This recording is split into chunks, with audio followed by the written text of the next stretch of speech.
Isaiah chapter 58 and verse 1. Cry aloud, spare not, lift up thy voice like a trumpet, and show my people their transgressions, and the house of Jacob their sins.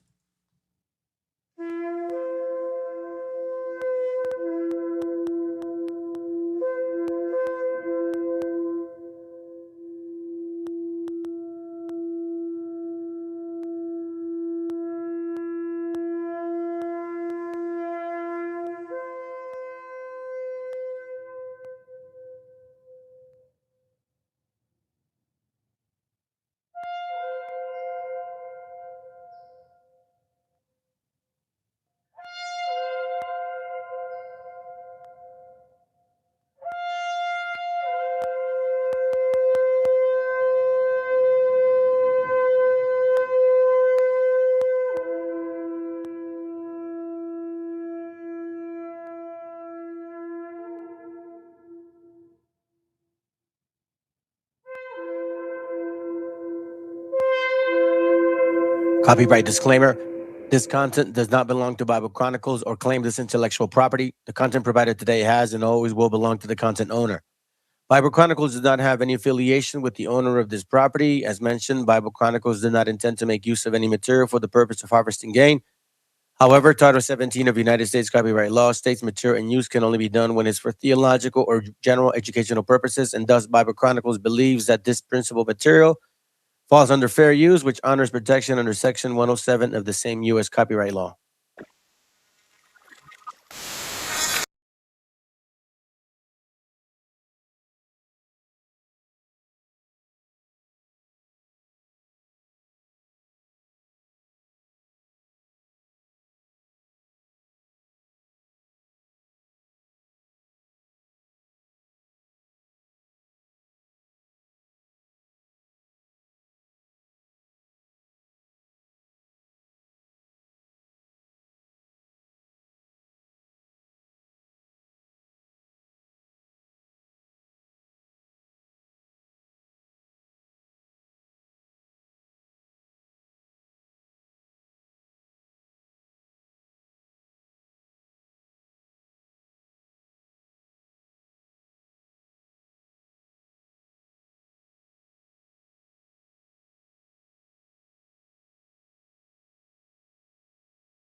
autor viene a decirnos con mucha firmeza y gran convencimiento lo mismo que nos decía en el siglo XVIII el barón de Holbach, ¿no? Un filósofo francés de origen alemán.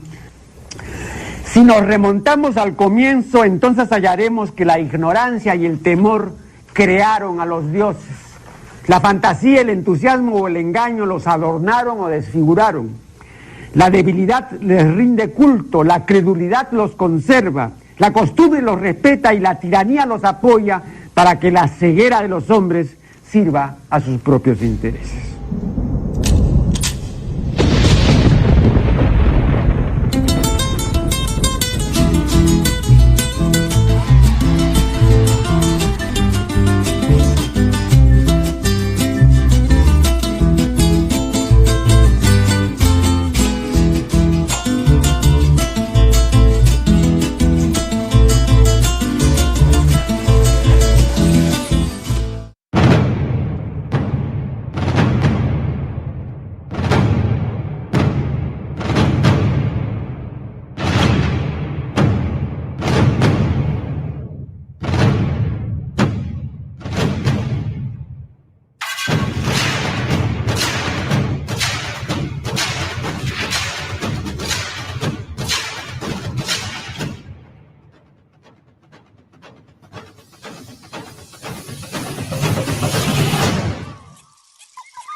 And the hood would be like, and I can't whistle with my, with like my lips and shit. I gotta use my fingers. So like it would be like that, right? So, anyways, good evening, good morning, good afternoon. Listen, I know it's been a while since I've done a live and shit. You know, sometimes look, I've been working a lot. All right, I've been putting a lot of effort on my work. I'm trying to I have a goal in my mind, and you got to, it starts here. So that's why I just haven't been able to do like more lives. I played videos and stuff, but I haven't done like in live and shit. So, but right now I kind of want to do a quick live, just, you know what I mean?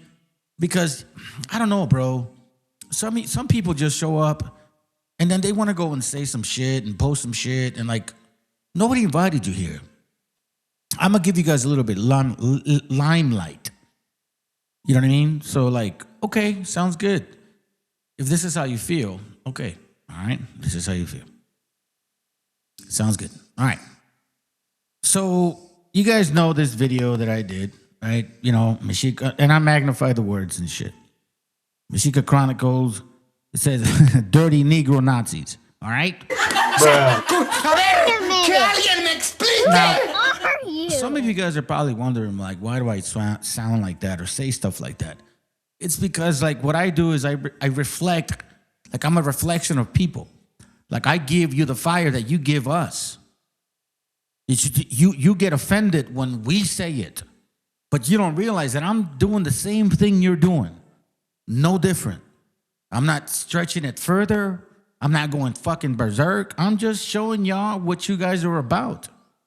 Dirty Negro Nazis. Because you would be calling white folks dirty white Nazis. Like, how dirty mentality-wise can you be, or spiritually? I mean, you're black, right? Negro, black, right? I'm not creating anything different. And Nazi mentality. Because, like, you know, if you heard this lady say what she said, like, matter of fact, like, I'll let it play, but we're here not to hear this video. We're here to read the shit that was said, like the comments, because I think it's important, because I want you guys to understand exactly like where people come from. Okay? So let's listen to this real quick, all right? And let's go. Happy-headed fucking ugly bitch who has not washed her hair for like 4 or 5 days tells this other girl who washes her hair almost every day that she don't even have the right to sit next to her. may be like, oh, what a nasty bastard. Wait, hold on a second. Are you not listening to the shit that this woman is saying to this woman? Like, she's disgusted by this indigenous or Latino or Hispanic woman, whatever you want to call her. This negra is disgusted by sitting next to her. It's not the sister over here is disgusted by her. She's saying she is disgusted like vermin. Like vermin. Do you understand what I mean? But yeah, we got people here that all of a sudden they get fucking offended. Hold on. This is not I'm not showing this video again. There's a point why I'm bringing this up. Because she's too nappy. Too nappy and dirty. Maybe that's what it is. See what I mean? Like, is that the only way I'm going to get attention from y'all motherfuckers? You see, when I say racist shit, you guys are like, oh my God, he's racist. But you don't see the racist shit that they're saying to us. Until we say it to you. Nappy, dirty Negro. Telling our sisters she don't have the right to sit around your nappy, dirty-headed Negro ass that you haven't watched in like 5 fucking days. From what I understand, you guys watch that shit once a month. Now, that's extreme. I may be wrong, but you let me know. Sit around me. You understand that shit? You don't deserve nothing out this you dirty. So as you can see that in the video, I was matching the intensity of my talk the same way that intensity of that woman is being said in that video. Okay? But that's irrelevant. Apparently, like, that shit just passes over people. I made it clear initially in this class, like, yo, listen, I'm just going to be pointing out some shit that you guys ain't probably going to like. But I want to make sure that you know that I'm very fucking neutral. I'm neutral. Man, I'm a just man. I see shit the way it is. I look at it fairly. Even my kids know that shit. Even my kids hate that about me. Because I'm fucking fair. I'm fair with the way I see shit. This right here, all of a sudden, y'all get offended because of the energy. Dirty, uneducated. You That a nappy, dirty-headed Negro who has not showered in like a month tells our sister, here, I'll let her say it again. You don't deserve to be around me. I'm being respectful. You don't deserve to be around me. Basically saying to this woman that you're a fucking cockroach. You ain't shit. You're a rat. You're disgusting. Stay away from me. You don't even deserve to sit next to me. Do you understand? But see, a lot of you will only catch the other part, the fucking program mentality, without seeing the bigger picture. I'm actually, I said it, bro. I'm just using a fucking mirror. I want to see how you react to it. Because it is fucking painful and hurtful. Nobody wants to be talked like that to. Nobody deserves to be talked down to like that. What gives you the right to fucking do that? Like, I don't have the right to do that. But as I said before, when I apply the same tactics y'all motherfuckers use, all of a sudden is a problem. What? You dirty,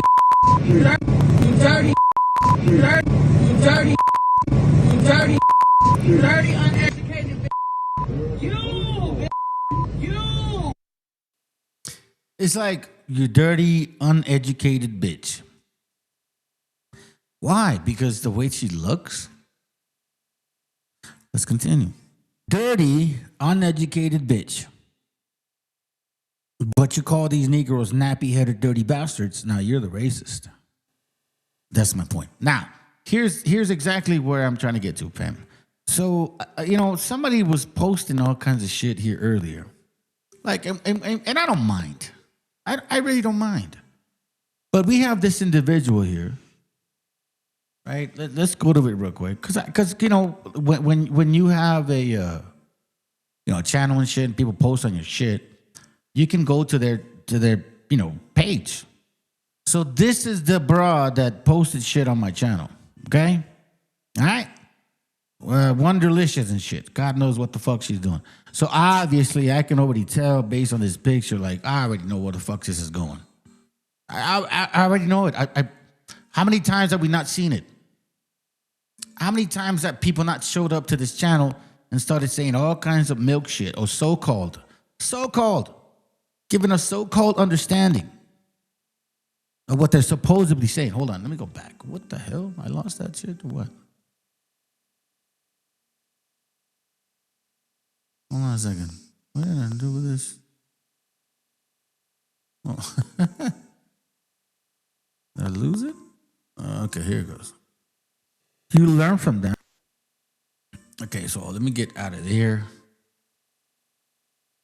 All right, so here we see, and this is why I'm kind of bringing it up, fam. Because look, there's 17 replies, but I want to show you what they say. Okay, I want to show you what they say. I give you the background, whatever the fuck, whoever you are, and then she goes and says some shit like this.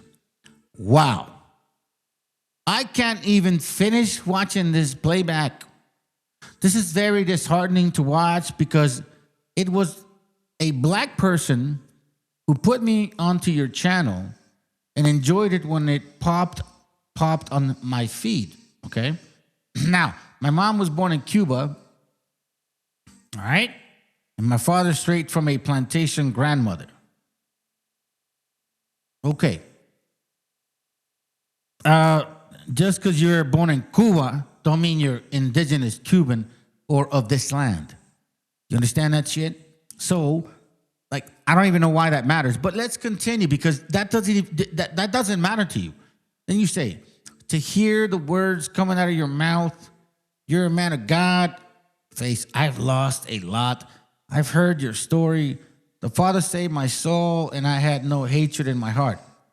Okay, yeah, maybe you're talking about like the stuff that I went through. Sounds good. Okay, perfect. Okay, but you see,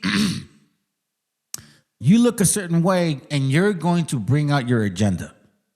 Now, I grew up listening to my Hispanic side filled with hatred. Here, you see this? A ver, que alguien me explique. Now, I grew up listening to my Hispanic side filled with hatred, like what I hear you say, and my father's side accepted everyone. You mean the plantation Negro? Where exactly is he from? And if you say your mom, right, who or what indigenous line was she from? Because for all we know, both could be African.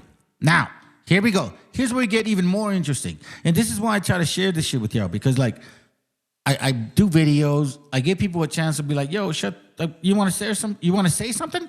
Here you go. Share with us. No, they don't do that. They show up later on and post their shit. And then she says, my elders, my elders. That's already a problem. But anyways, my elders would never post a montage of Hispanics disrespecting our race because we all have ignorance. Wait, hold on a second. They would never show us what? What the fuck are you talking about? But here's the even worse, most stupidest ignorance. Matter of fact, I don't know if it's ignorance or if it's just plain fucking stupidity. She goes off and says, history shows that the Indians of today stole the native identity. Are you? So you see all of this shit before we get here. You get to read a bunch of like, wow, I can't believe it. This is disheartening. Somebody invited me to your channel. And, you know, he's black. My mom's Cuban. My father plantation.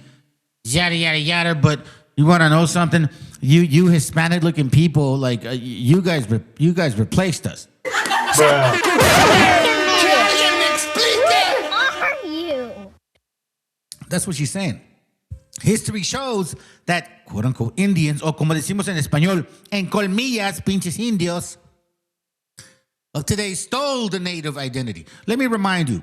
As a matter of fact, let me ask you, and I've said this before to you, all you Negroes, all you Africans, specifically, because, you know, Africa's a continent, right? So there's like different Africans, specifically West Africans, and predominantly the ones that are here. So I always ask y'all, if you guys were originally from here, how come your C4 isotopes don't show that you have a high consumption of corn, generationally speaking? At all. Like, the people that actually show that they consume corn forever and ever is our people. You guys don't. You're more C3 isotopes, which is like, you know, wheat and all these other fucking types of grains and shit. You show more of that. So if you were originally here, how come that happens? But, you know, again, let's continue. History shows that the Indians of today stole the native identity. They are not the original natives that were here first when Columbus found the place. So you see this shit right here? Her elder says that. And she says, and sir, slaves fought with slave owners stupidly thinking they were going to get their freedom. They were lied to. I know you think you were doing research, but you were on one side searching. Pray and repent because this was unholy. My elders, don't speak like this. My whole spirit is troubled listening to this. You are teaching hate and you will be held accountable by the Most High. Yeah. And then so she gets a bunch of people to fucking like her and shit, you know? All right. So I responded. Because that's what I do sometimes. I don't always do it, but I do it. I said, Negroes are not originally from here. Please spot your ignorance and stop increasing it. One example, C4 isotopes are primarily found among our indigenous people. Meaning we have always consumed a large amount of corn for generations. Negroes have little isotopes at all. But a lot of C3 isotopes, which most Africans do as well. Most Africans do. What I'm trying to say is most Africans do. Even if you test them today, like, there's such a fucking similarity between their diet. Like, seriously, bro. Like, right now, come on, man. Stop lying to yourselves now. At this point, you can't do that no more. And I said, don't bother. We are not the same people, and I will continue to prove it and debunk all your wobble BS, okay? And all of a sudden, she goes and says some shit. You see, the Holy Spirit works through me, not emotionally charged hatred. Again, go seek the Father, repent. Obviously, he sent me here for a reason. Time is short. Don't lead the flock to the lake of fire. It's me, I don't know, titties, and you can't say I didn't try, remember? Okay, so here's what I'm saying. Like, repent to what? Which one? Like, you just said that that we stole your identity. So who the fuck would I repent to if you're saying, I mean, this is confusing. But anyways, let's continue the bullshit. Then she goes off and says, I don't know, even more? Okay, so again, talking points, I never brought it up. So I said, check your post. You claim to be Cuban, but not indigenous. You also said my people came after Africans. Did I read your post completely wrong? Right? So then she responds, what post are you referring to? My original post? I give her my background. I'm not African. A ver, que alguien me explique. Who are you? She's like Cuban and an enslaved person. You see, I'm not African. Didn't claim to be African or speak on them. I said slaves thought they were fighting for their freedom. Again, did you read? This is fucking nuts. Did you read anything before responding, or you just came filled with emotions instead of a man of Yah? Arrogance is a sin, sir. Oh my God, this is crazy, right? So let's continue. Pray, repent, whatever, all that stupid shit. Okay, so then I said, your Negro God is not the creator. Keep praying to him and keep liking your own post to make your comments look relevant, right? So we're kind of going, I'm just taking you through this timeline. I don't know. I don't even know what this is all at this point, right? Then this is Revelation, Revelation, here we go. Black Jesus. Black Jesus, here we go. Revelation 1:14. How many times have we read this before? Seriously. What color is brass, sir? Brass is not copper. It's very yellow, dumbass. Whose hair is woolly? No, it's white as wool. You mean like the color of it? The blonde, blue-eyed? No, nobody's talking about that. Nobody said that's what it is. Who painted the picture? What do you mean? The same Negro picture you guys painted was part of the rainbow? No, nobody says we agree with that. To go, really? Like, you see what I'm saying, fam? You see, this is what I'm talking about. Then this dumbass broad says, the people in the Bible are black, sir. Okay, sounds good. See, oh my God, dude. It's just crazy. It's the same fucking dumb BHI milk bullshit. This is why it gets so stupid. Look at this. Songs of Solomon. What do you mean? Okay, let's read it real quick. Matter of fact, now, you know what? Let me continue to show you some more stuff. Because people ain't liking it anyways. So it doesn't matter. What color was David? Rudy? Do you know what color that is? Do you want to go into the actual concordance? Do you really want to know that? Rudy, that's not what it means. That's not what it actually means. Matter of fact, Genesis 2:7, when you're talking about like the actual, like, you know, like dirt, that's not even black at all. It's red. So it's like, it's kind of fun. Like Rudy, black, all of a sudden, deep brown, black. Hold on. How do we get to Rudy and black and all Negro and dark and shit? So then all of a sudden you say reddish, copper color. Now where the hell do you get all of that stuff? Who taught you this nonsense? Black, like this, and this is what I said to this simpleton. I'm like, dude, this is the milk stuff that they teach you. This is what they give you all the time. So then again, she goes and says this. I was going to leave you really thinking you're funny with so anyways, I'm going to keep it very class. Hamashiach, like Meshiacha, like, you know what I'm saying? He's a perfect man. Do you really think he would have hair that bugs can live in? What race doesn't get lice? Well, I mean, we can basically say you fucking dumbasses are, you know, lactose intolerant. I mean, it's like, you're going to really go there? You're going to really go there where race doesn't get lice? Well, you guys are lactose intolerant for the most part. So you can't, you know, you can't drink milk. You can't eat cheese. Like, what are you talking about?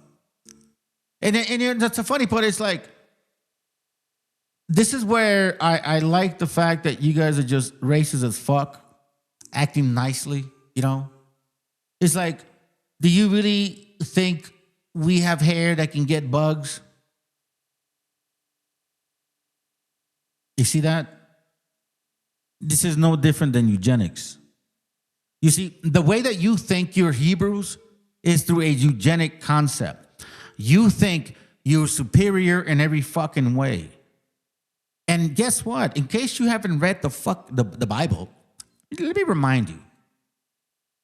Sometimes I always wonder if you guys really do read this book. You run to certain things that maybe can apply to you. But for the most part, it doesn't. There's no folklore in your history.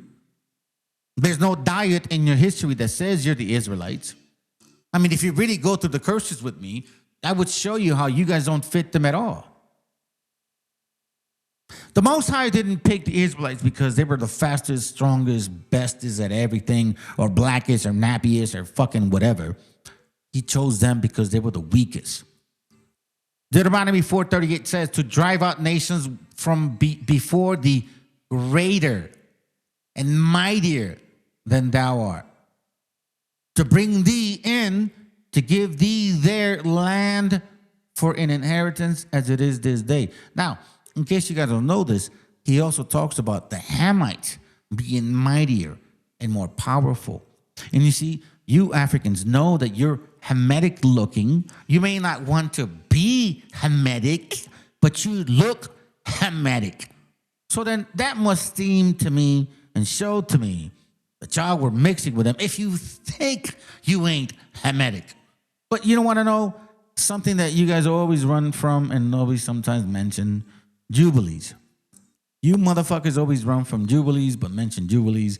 Run from Jubilees and mention Jubilees. Even in your Ethiopian Bible, Jubilees is in there. And you know what Jubilee says? That Canaanites were supposed to come from West fucking Africa.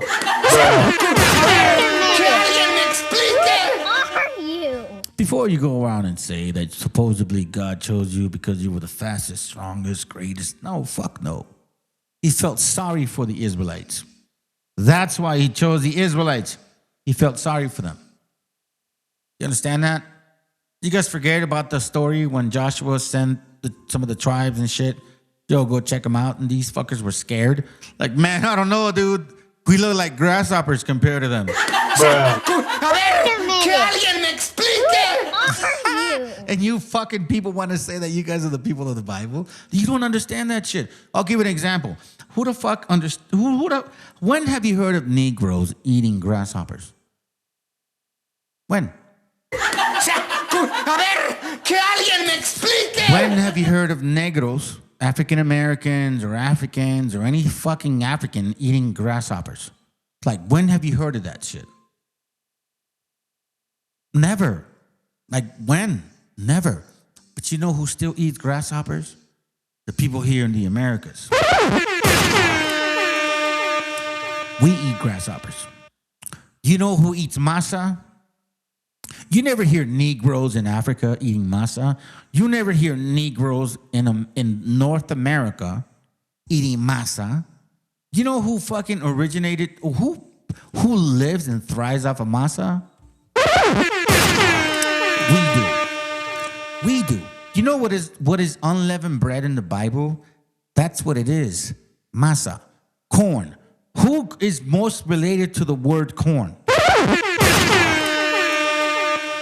Who wears sandalias all the time?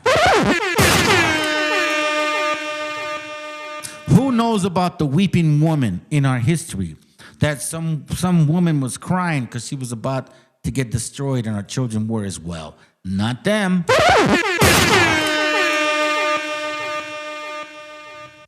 Who has similar language to some of the translations that we hear from, concordance, making, or at least trying to make sense as to what words sounded like from that time to this time? Remember the word Balaam Akab, which means Lord Jacob? How many people have written about our people having migrations and comparing us to those people?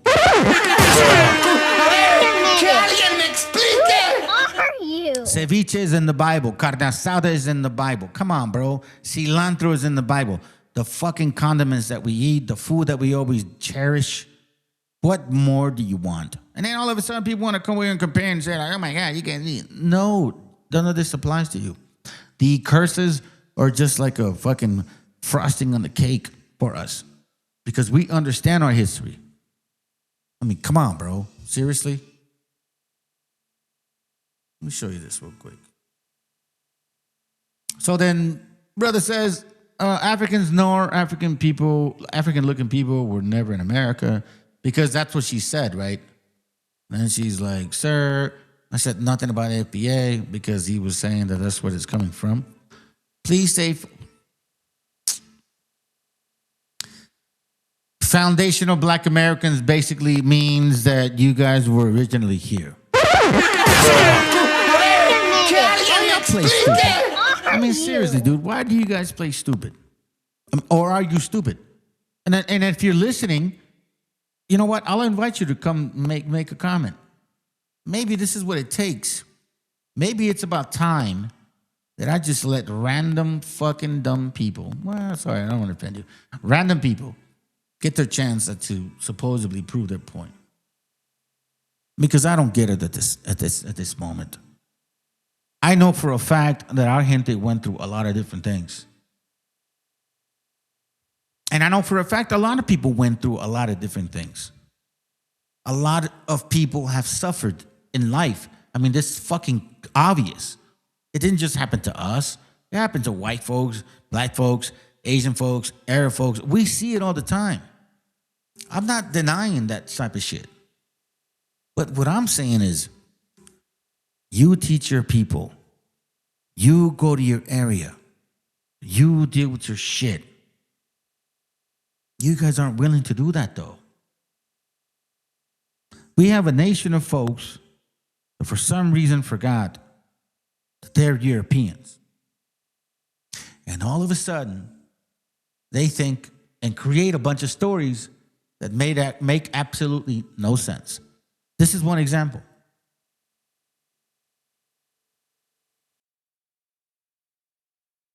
You've been taught is all a big lie.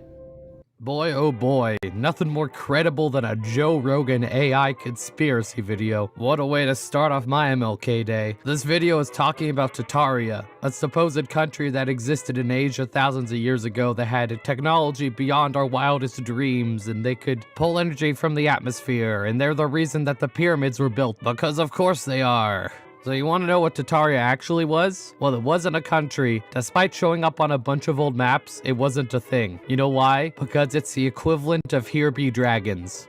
Back in ye olden days when dudes were making maps in Europe, if there was a section of ocean that hadn't been explored, you would just say there were fucking dragons there, because that's easier than actually exploring it. That's how Tartaria works. Asia's a big place, and Europeans didn't really know about most of it. Everything between Siberia, India, and China was more or less a mystery to some random dude in Italy, so they just called it Tartaria. The most frustrating thing about this conspiracy theory is the same thing that I hate about a lot of these ancient civilization conspiracy theories, and that it just erases the actual history and culture of the people who live in the area.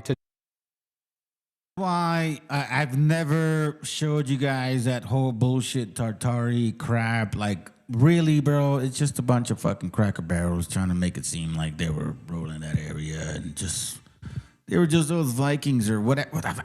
Dude, it's just obvious, man. Obvious.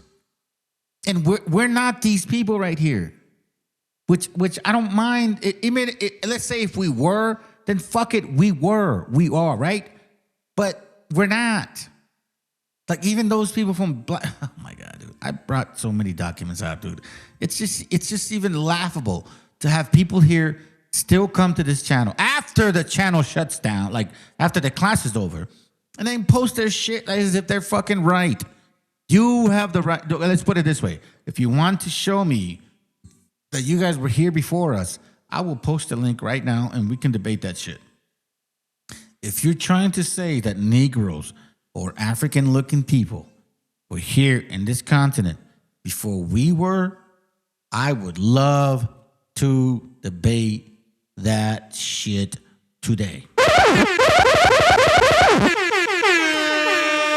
Tartaria was supposed to be. Conspiracy theorists are real quick to pretend that thousands of years of Central Asian history just didn't happen because they saw some map with a weird country on it. They don't want to admit that people other than white Europeans have any sort of meaningful history, and so they'll just pretend there was a secret advanced white empire in Asia that's responsible for every major human achievement. That's another thing. This conspiracy theory originated as a Russian conspiracy theory, specifically that Tartaria is the original form of Russia, and that people are suppressing it because the West hates Russia. So yeah, it literally is the white Russians were the most advanced people in the world until the West destroyed them type conspiracy theory. So in conclusion, Tartaria isn't real and wasn't real, and if you see a video with a AI Joe Rogan voice telling you something, they're probably not trying to tell you something true, they're farming you for clicks. That's it for this one. Please tag me in. See? But that's not enough for people. They claim, they say, they do, they act, they talk and post and assume. Let's see if we got more. No, I'm going to give you the opportunity to start. I'm going to give you the opportunity to start over as well because you obviously did not read my comment. Who said okay, you're expecting and not reading again, Mike. Then what are you here for? Are you claiming to be a Hebrew or not? You consume the Bible, but don't understand it. What the? Do you see what I'm saying? You consume the Bible and don't understand Deuteronomy 28. Like I said, you guys don't fit those curses. It does not apply to you. Matter of fact, look, let's do it now. I will allow anyone to prove to me that these curses apply to so-called black people. Deuteronomy 28. I'll give you an opportunity respectfully so you can prove it to us. Today, right now, no bullshit. Matter of fact, I'll even invite somebody else to they could even if you think I'm not going to be neutral, I'll invite someone to be neutral for us. Seriously. Because as far as I know, as much as I read, all of these things that you could read about from the Deuteronomy 28:15. See, for the most part, a lot of nations have gone through this already.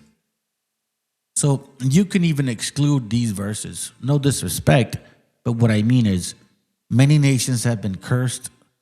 Many nations have been, robbed out of the stores. Many nations have gone through these things. So you can apply these curses to many nations. That's what I'm saying. You know what I mean? So let's just say that, I'm not saying these don't count, but let's skip these for a moment.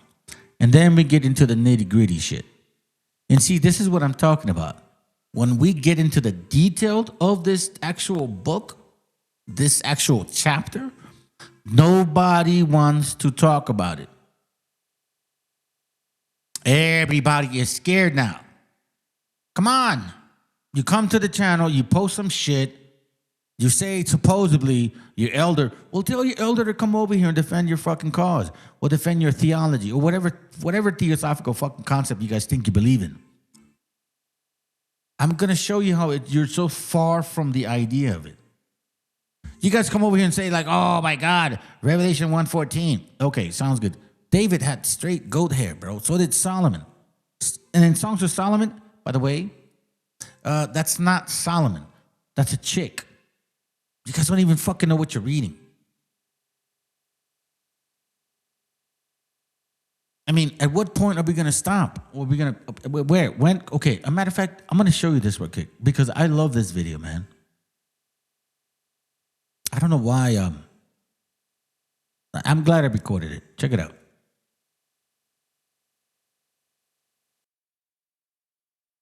This is a state-by-state look at how immigration to America has changed over time. In 1850, the vast majority of newcomers were from Ireland and Germany. In the 1860s, the labor shortages during the Civil War created strong demand for immigrant labor.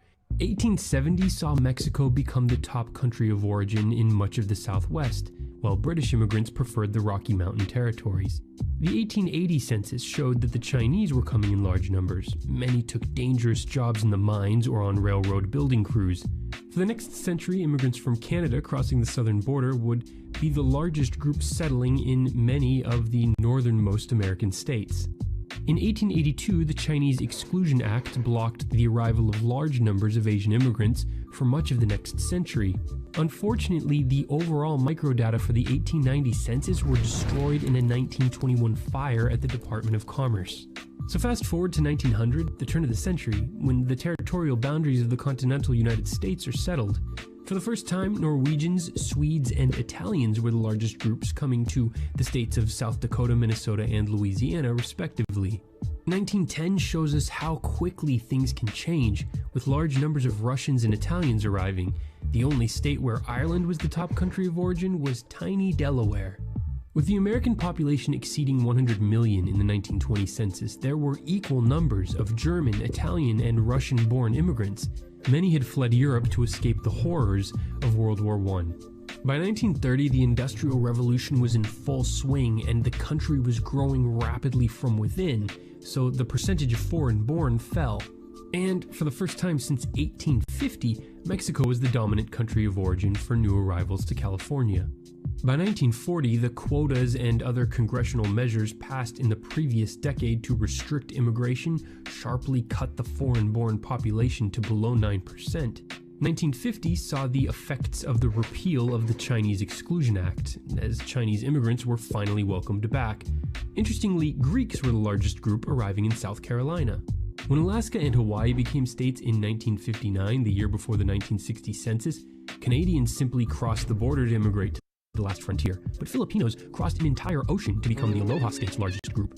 By 1970, the percentage of foreign New Skechers Aeroburst born reached an all-time low. Italy was the only nation that had sent more than 1 million people.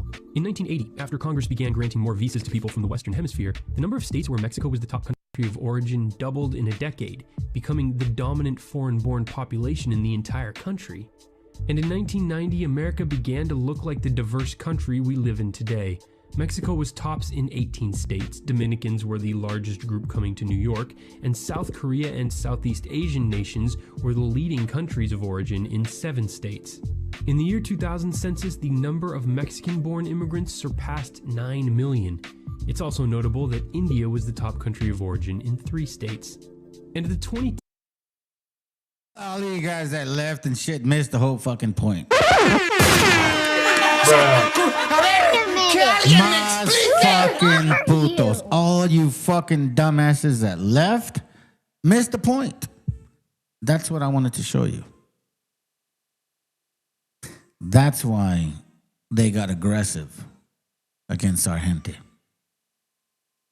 This is the reason for Project 2025. This is Trompeta's reason. This is the reason why they push hardcore back. 10 census reveals... This is the reason why they have black support, white support, Asian support, Arab support, you know, like no specific race. Like it's all overall because they explicitly say that it's because of you, they're losing their jobs, their population. I mean, it's obvious, bro. Like they're not having babies. I mean, they're scared as fuck. I get it, but that's not my fault. I mean, some of your women are just willing to have kids with other nations because, like, you guys just don't get it. I think it's more you. It's not that, you know. Hey, and by the way, this is the funny part because, you know, as far as I understand, Anglo-Saxons, scientific Anglo-Saxons believe in Darwinism.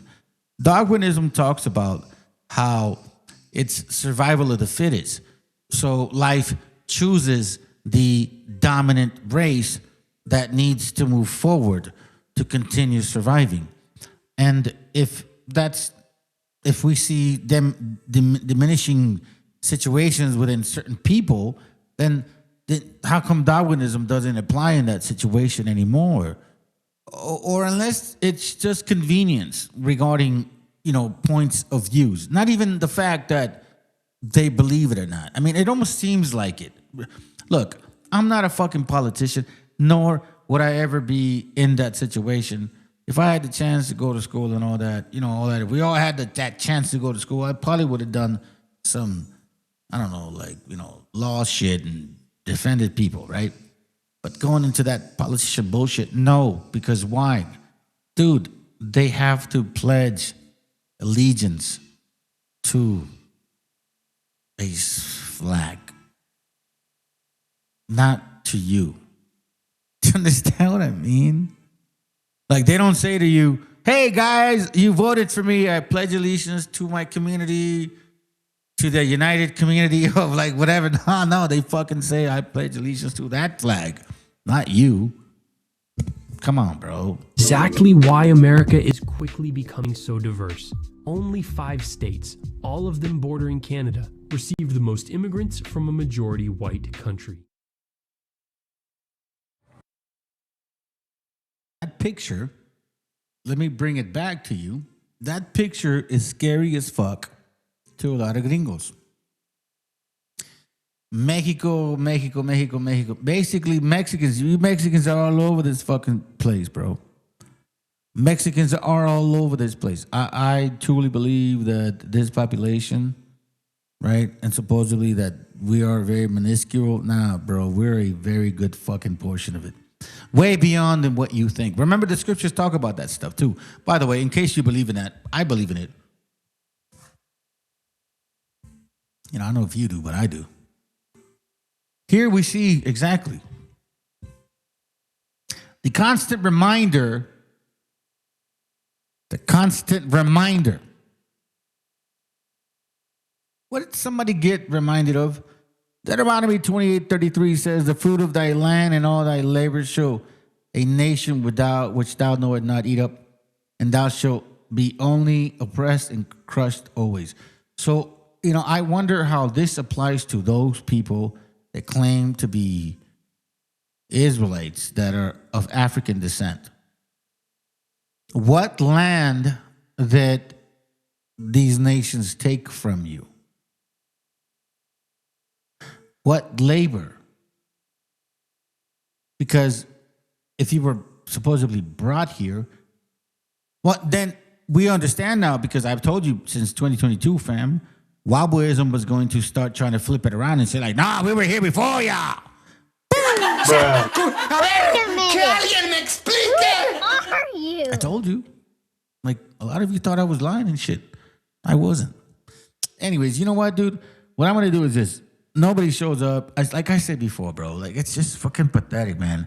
You guys are so quick to post shit on my fucking channel. You're so quick to, like, oh, yeah, whatever, this and that. And, bro, you just show up sometime, defend your fucking cause, show us exactly what you're saying or saying. And if we're wrong, I think we're all adults here, but we're like, you know what? You're right. You are correct. There's nothing wrong with being wrong. But none of you will show up because you know that a lot of you are wrong. Very wrong. I'm going to give you guys a video.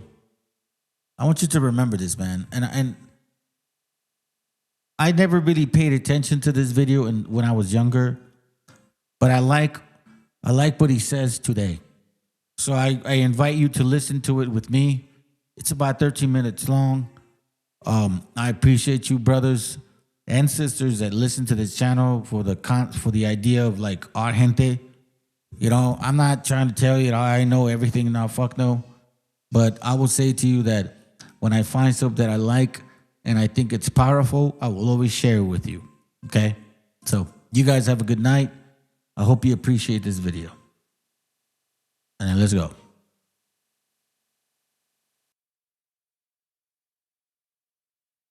Hamatakupe, Mimalakota. Imaganta Ham, King Zitioshpai, Kile Hesapakin, Lilawakan.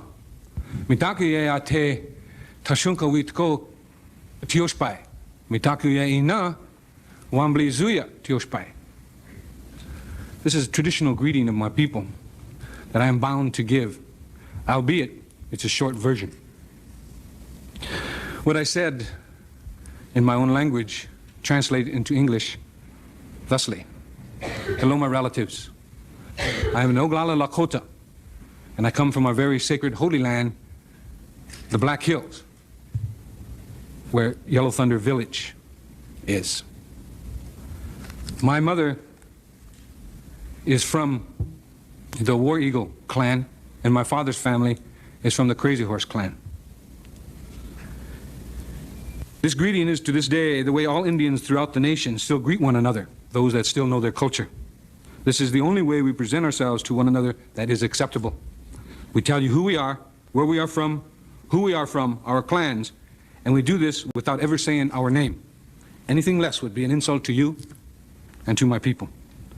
Senators, my morning prayers to the Great Mystery always include you and your colleagues in Congress, as well as leaders in all governments.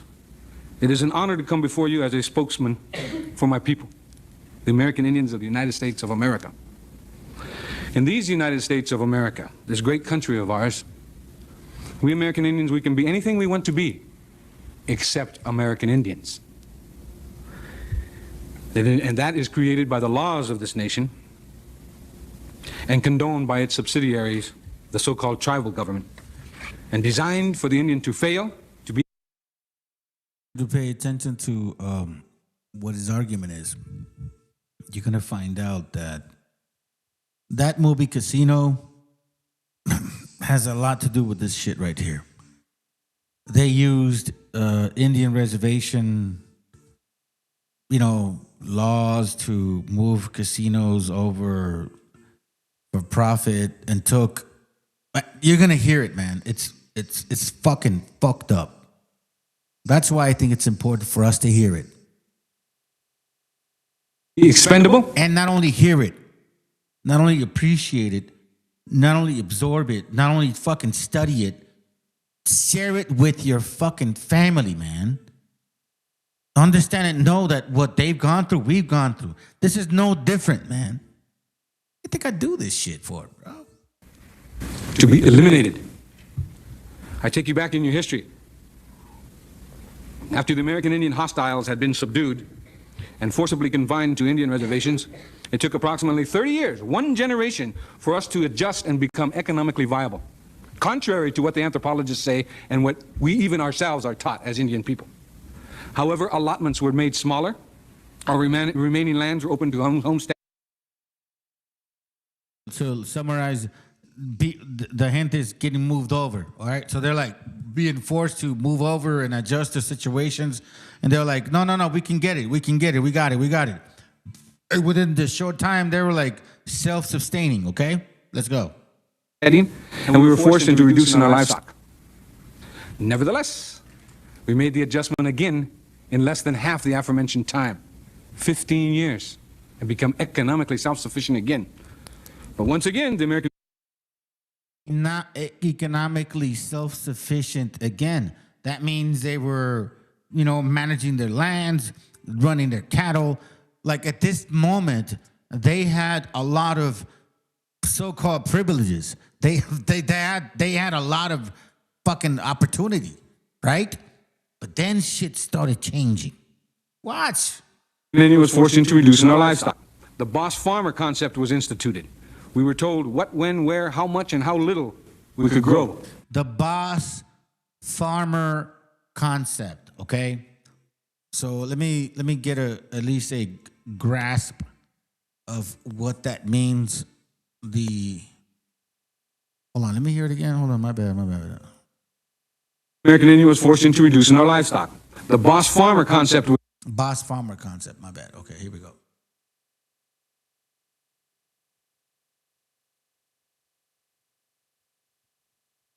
The boss farmer concept. It doesn't. Oh, it's a native. Okay, hold on. Matter of fact, let him talk about it. My bad, fam. Was instituted. We were told what, when, where, how much, and how little we could grow. This applied to agriculture and our livestock. Again, we recovered in a time span of approximately 15 years. We were so successful in our third recovery that the American Indians enjoyed the finest of economic times, while the rest of the industrialized world was wallowing in the Great Depression. It was then that President Roosevelt introduced the Howard Wheeler Act, better known as the Indian Reorganization Act, the IRA, which institutionalized the so-called tribal governments. Thank you. Sorry, my bad. I just want to show this to you so you guys can understand at least a little bit. I'm not trying to, mislead anything or anything like that. He's talking about this right here. 1934, President Franklin Roosevelt signs the Indian Reorganization Act. President Franklin Roosevelt signs the Wheeler-Howard Act, better known as the Indian Reorganization Act, which pushes tribal governments to adopt U.S.-style governance. Oh my God, this is fucking the worst. Yeah, that's the worst. And we're going to see an example of it. Let's continue. Which are not one of our institutions, and it is still foreign to us. Told you, which is not one of the institutions.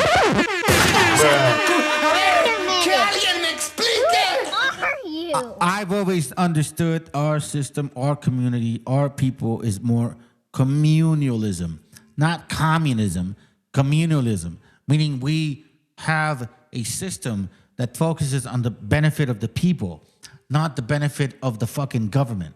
It doesn't work like that. This is exactly what he's talking about. They started, look, listen, if you understand exactly what went on, fam, our gente didn't have a privatized concept of land. We had a communal concept of sharing. You know what I'm saying? It wasn't so much like, yo, listen, I'm gonna make benefits off of you. It wasn't like that, because the capitalism is basically that right there. That for example, they see you grow corn and they're gonna be like, you know what? I'm going to purchase a bunch of corn from you, and I'm going to sell it to a bunch of people so I can be rich compared to you. Look, however you look at it, when it comes to a unity of community, it doesn't work. Do you understand? When it comes to a unity of community, it doesn't work for one person to be that envious.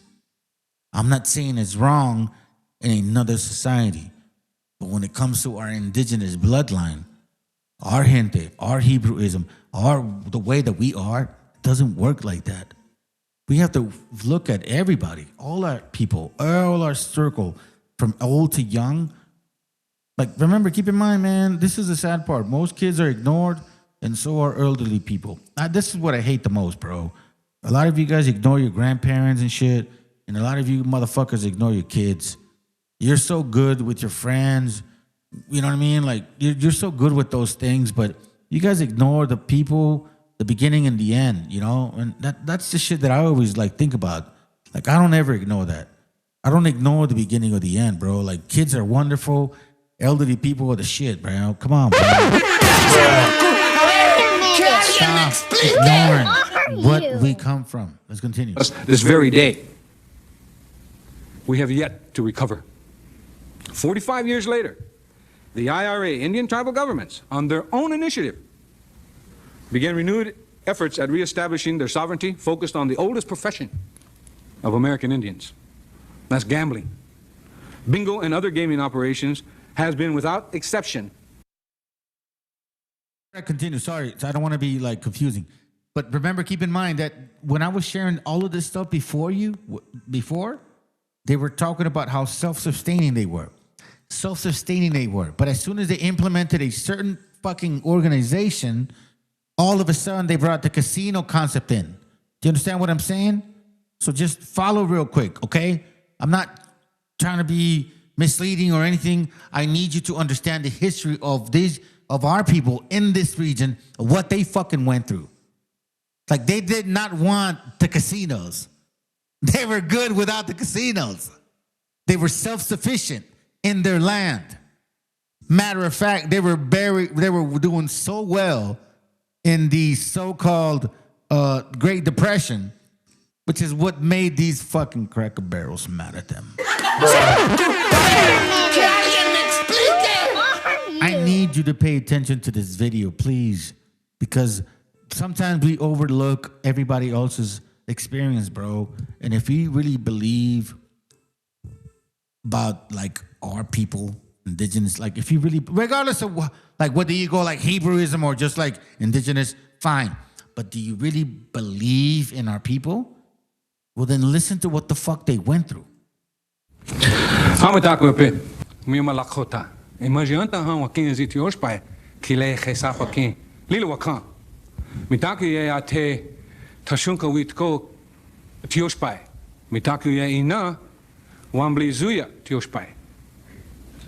This is a traditional greeting of my people that I am bound to give, albeit it's a short version. What I said in my own language translated into English thusly. Hello, my relatives. I am an Oglala Lakota, and I come from our very sacred holy land, the Black Hills, where Yellow Thunder Village is.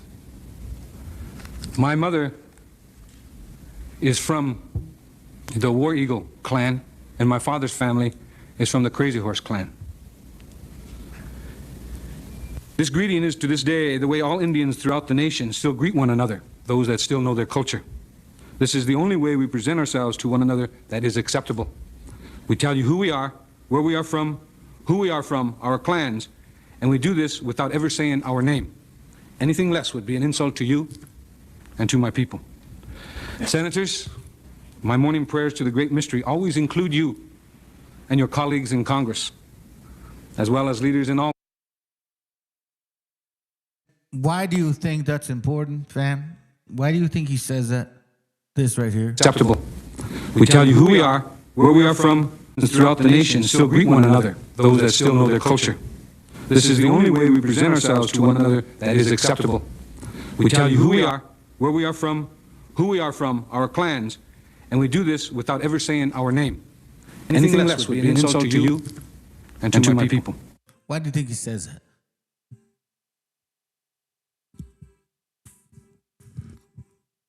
Because you appreciate your heritage. You have a great respect of like where you come from. A lot of us, you see, in some ways they lost a lot, and in some ways we lost a lot too, you know? But we're not that far from each other because a lot of us appreciate our parents. Like, we love our dads, we love our moms. But then when that gets taken away from you, man, it really affects you.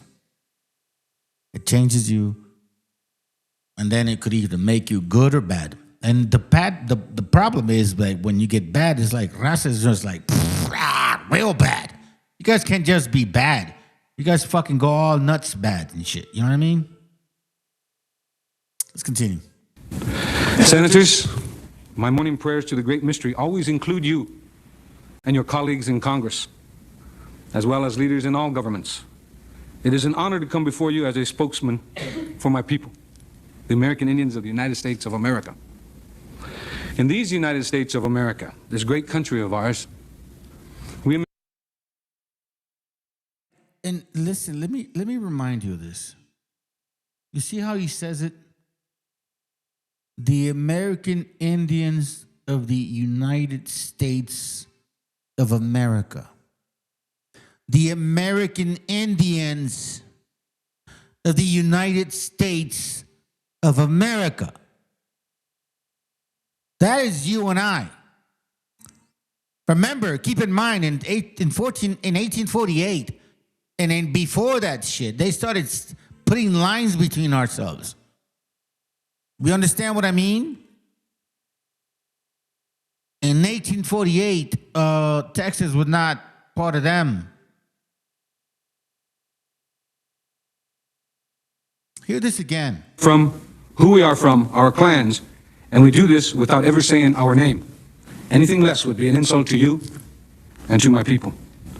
Senators, my morning prayers to the great mystery always include you and your colleagues in Congress, as well as leaders in all governments. It is an honor to come before you as a spokesman for my people, the American Indians of the United States of America. The American Indians of the United States of America. How many Cracker Barrels, all of a sudden they say that they're Americans? A ver, que alguien me explique. They're Americans.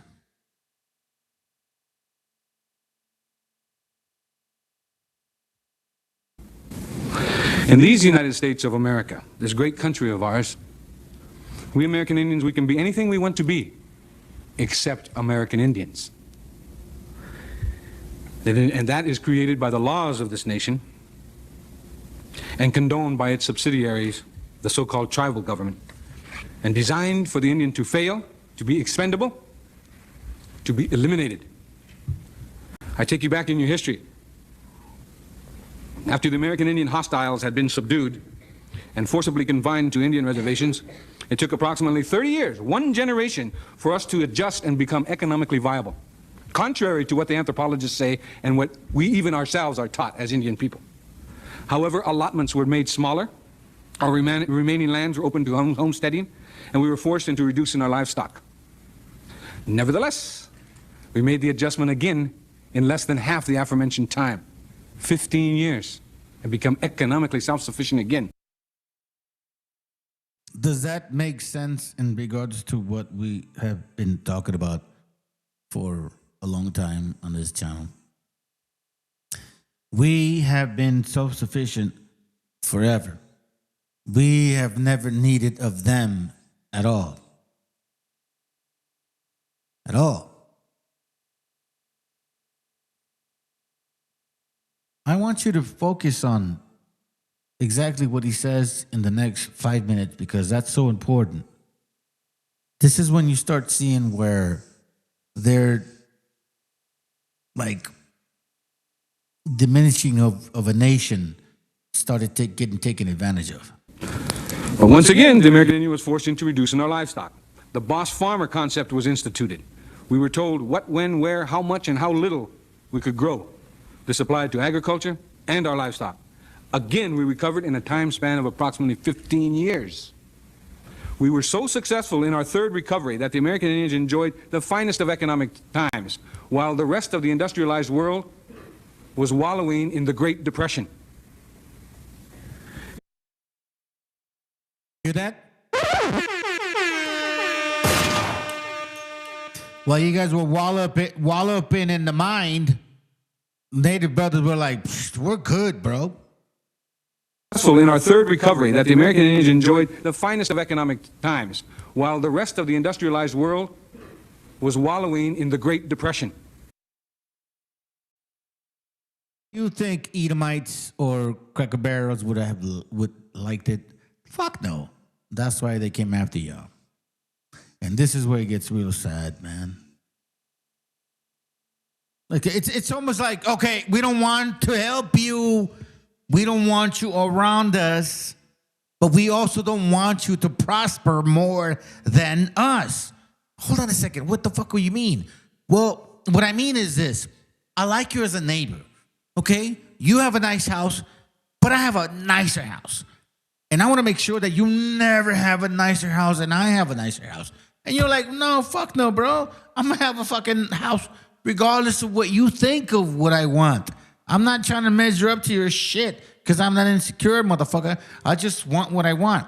No, this is the way they work. They will let you hang out with them as long as you're less than them. But the moment that you want to be better than them in their environment, that's when it becomes a problem. This is not just the fucking reason for voting. This is not just a vote. It's not just left and right. It's not Republicans. It's not white, black, brown, whatever. It's the way people think. This is exactly how they think. And you guys don't understand that. And this is why I share these videos, because I know for a fact that the indigenous people of this land do not have that fucking stupid divisional mindset. They see and they sense exactly what's going on. Dude, we were self-sufficient, bro. He's saying we're self-sufficient here. We're self-sufficient here. Like, you put us in that situation. Okay, fine, we'll do it. They made it work. We were self-sufficient, and you didn't like it. We were self-sufficient, and I'll say we. I wasn't there, but you know what I mean? I can say it now. When you guys were in depression, and you didn't like it. You told us to be self-sufficient, to not depend on you. It's like that. I don't know, bro. It's weird, man. I'm going to tell you. I'm going to say it. If you want to learn how the white man thinks, you have to learn about psychopaths. Like Jeffrey Dahmer, Ted Bundy, all of that shit. I'm telling you. I'm not lying, bro. Let's go. This applied to agriculture and our livestock. Again, we recovered in a time span of approximately 15 years. We were so successful in our third recovery that the American Indians enjoyed the finest of economic times, while the rest of the industrialized world was wallowing in the Great Depression. It was then that President Roosevelt introduced the Howard Wheeler Act, better known as the Indian Reorganization Act, the IRA, which institutionalized the so-called tribal governments, which are... See that? Right after that, the fucking president, right? What does he do? Check this out. I want you to learn this. I'm not going to let this slip you by because I did not know this. And I think it's important if you care about your gente. Oh, I'm indigenous. Listen to this. So in our third recovery, that the American Indians enjoyed the finest of economic times, while the rest... Right? Economic times, they fucking thrived. What happens with... Remember, keep in mind of those jealous people, bro. You know, jealous people, when you thrive, what is the next step they're gonna do? Right after you thrive, they're gonna fucking hate on you. How many people have hated on us, fam? And who has hated on us, fam? It's not a lie. Of the industrialized world was wallowing in the Great Depression. It was then that President Roosevelt introduced the Howard Wheeler Act. See, it was right after that Howard Wheeler Act. Now, I'm not gonna dig into it. You should dig into it. You should dig into it. The Howard Wheeler Act. Right after that, what happened? Because they didn't like the profiting, the benefits, the enjoyment of our people. They fucking hated the fact that they were doing so good. Better known as the Indian Reorganization Act, the IRA, which The IRA, you know, check this out. institutionalized the so-called tribal governments, which are... Which institutionalized the tribal government, which means they put all the tribal governments together and shit and made them in a group. Listen. Not one of our institutions. And Right? Here we go. Not one of those institutions. Here we go. it is still foreign to us this very day. Very foreign to them. That's not what they agreed to. But listen to this again. Depression. It was then that President Roosevelt introduced the Howard Wheeler Act. So when, after you brothers and sisters, indigenous, in 1920, 30, 40 and shit, sorry about that, 40 around that time, you guys were having a good time, these bastards fucking attacked you, okay? They attacked you because they were jealous. They were attacking you when they were jealous, even though they're the ones that said, we're not gonna take care of you. You go do your shit, you stupid Indian. Go sit over there. Go raise your corn, motherfucker. And then you do it right. And then they go pass laws that say, no, hold on a second. You can't have it better than us, huh? Bro, if that's not Edom in the Bible or Esau, if that's not just a fucking wicked ass nation, then I don't know who the fuck that is. Okay, I'm just saying. Let's go. Depression. It was then that President Roosevelt introduced the Howard Wheeler Act, better known as the Indian Reorganization Act, the IRA, which institutionalized the so-called tribal governments, which are not one of our institutions, and it is still foreign to us this very day. We have yet to recover. 45 years later, the IRA, Indian tribal governments, on their own initiative, began renewed efforts at reestablishing their sovereignty focused on the oldest profession of American Indians. That's gambling. Bingo and other gaming operations has been, without exception, a proven initial success. Failure. In case you don't know this, you would have to do your own homework on that, but I would advise you to do the research from those years, from 1940 to 1970 to this point, 1980, and you're gonna find out how many fucking laws were passed to get rid of indigenous land, indigenous rights, indigenous concepts. They fucked our gente over, bro.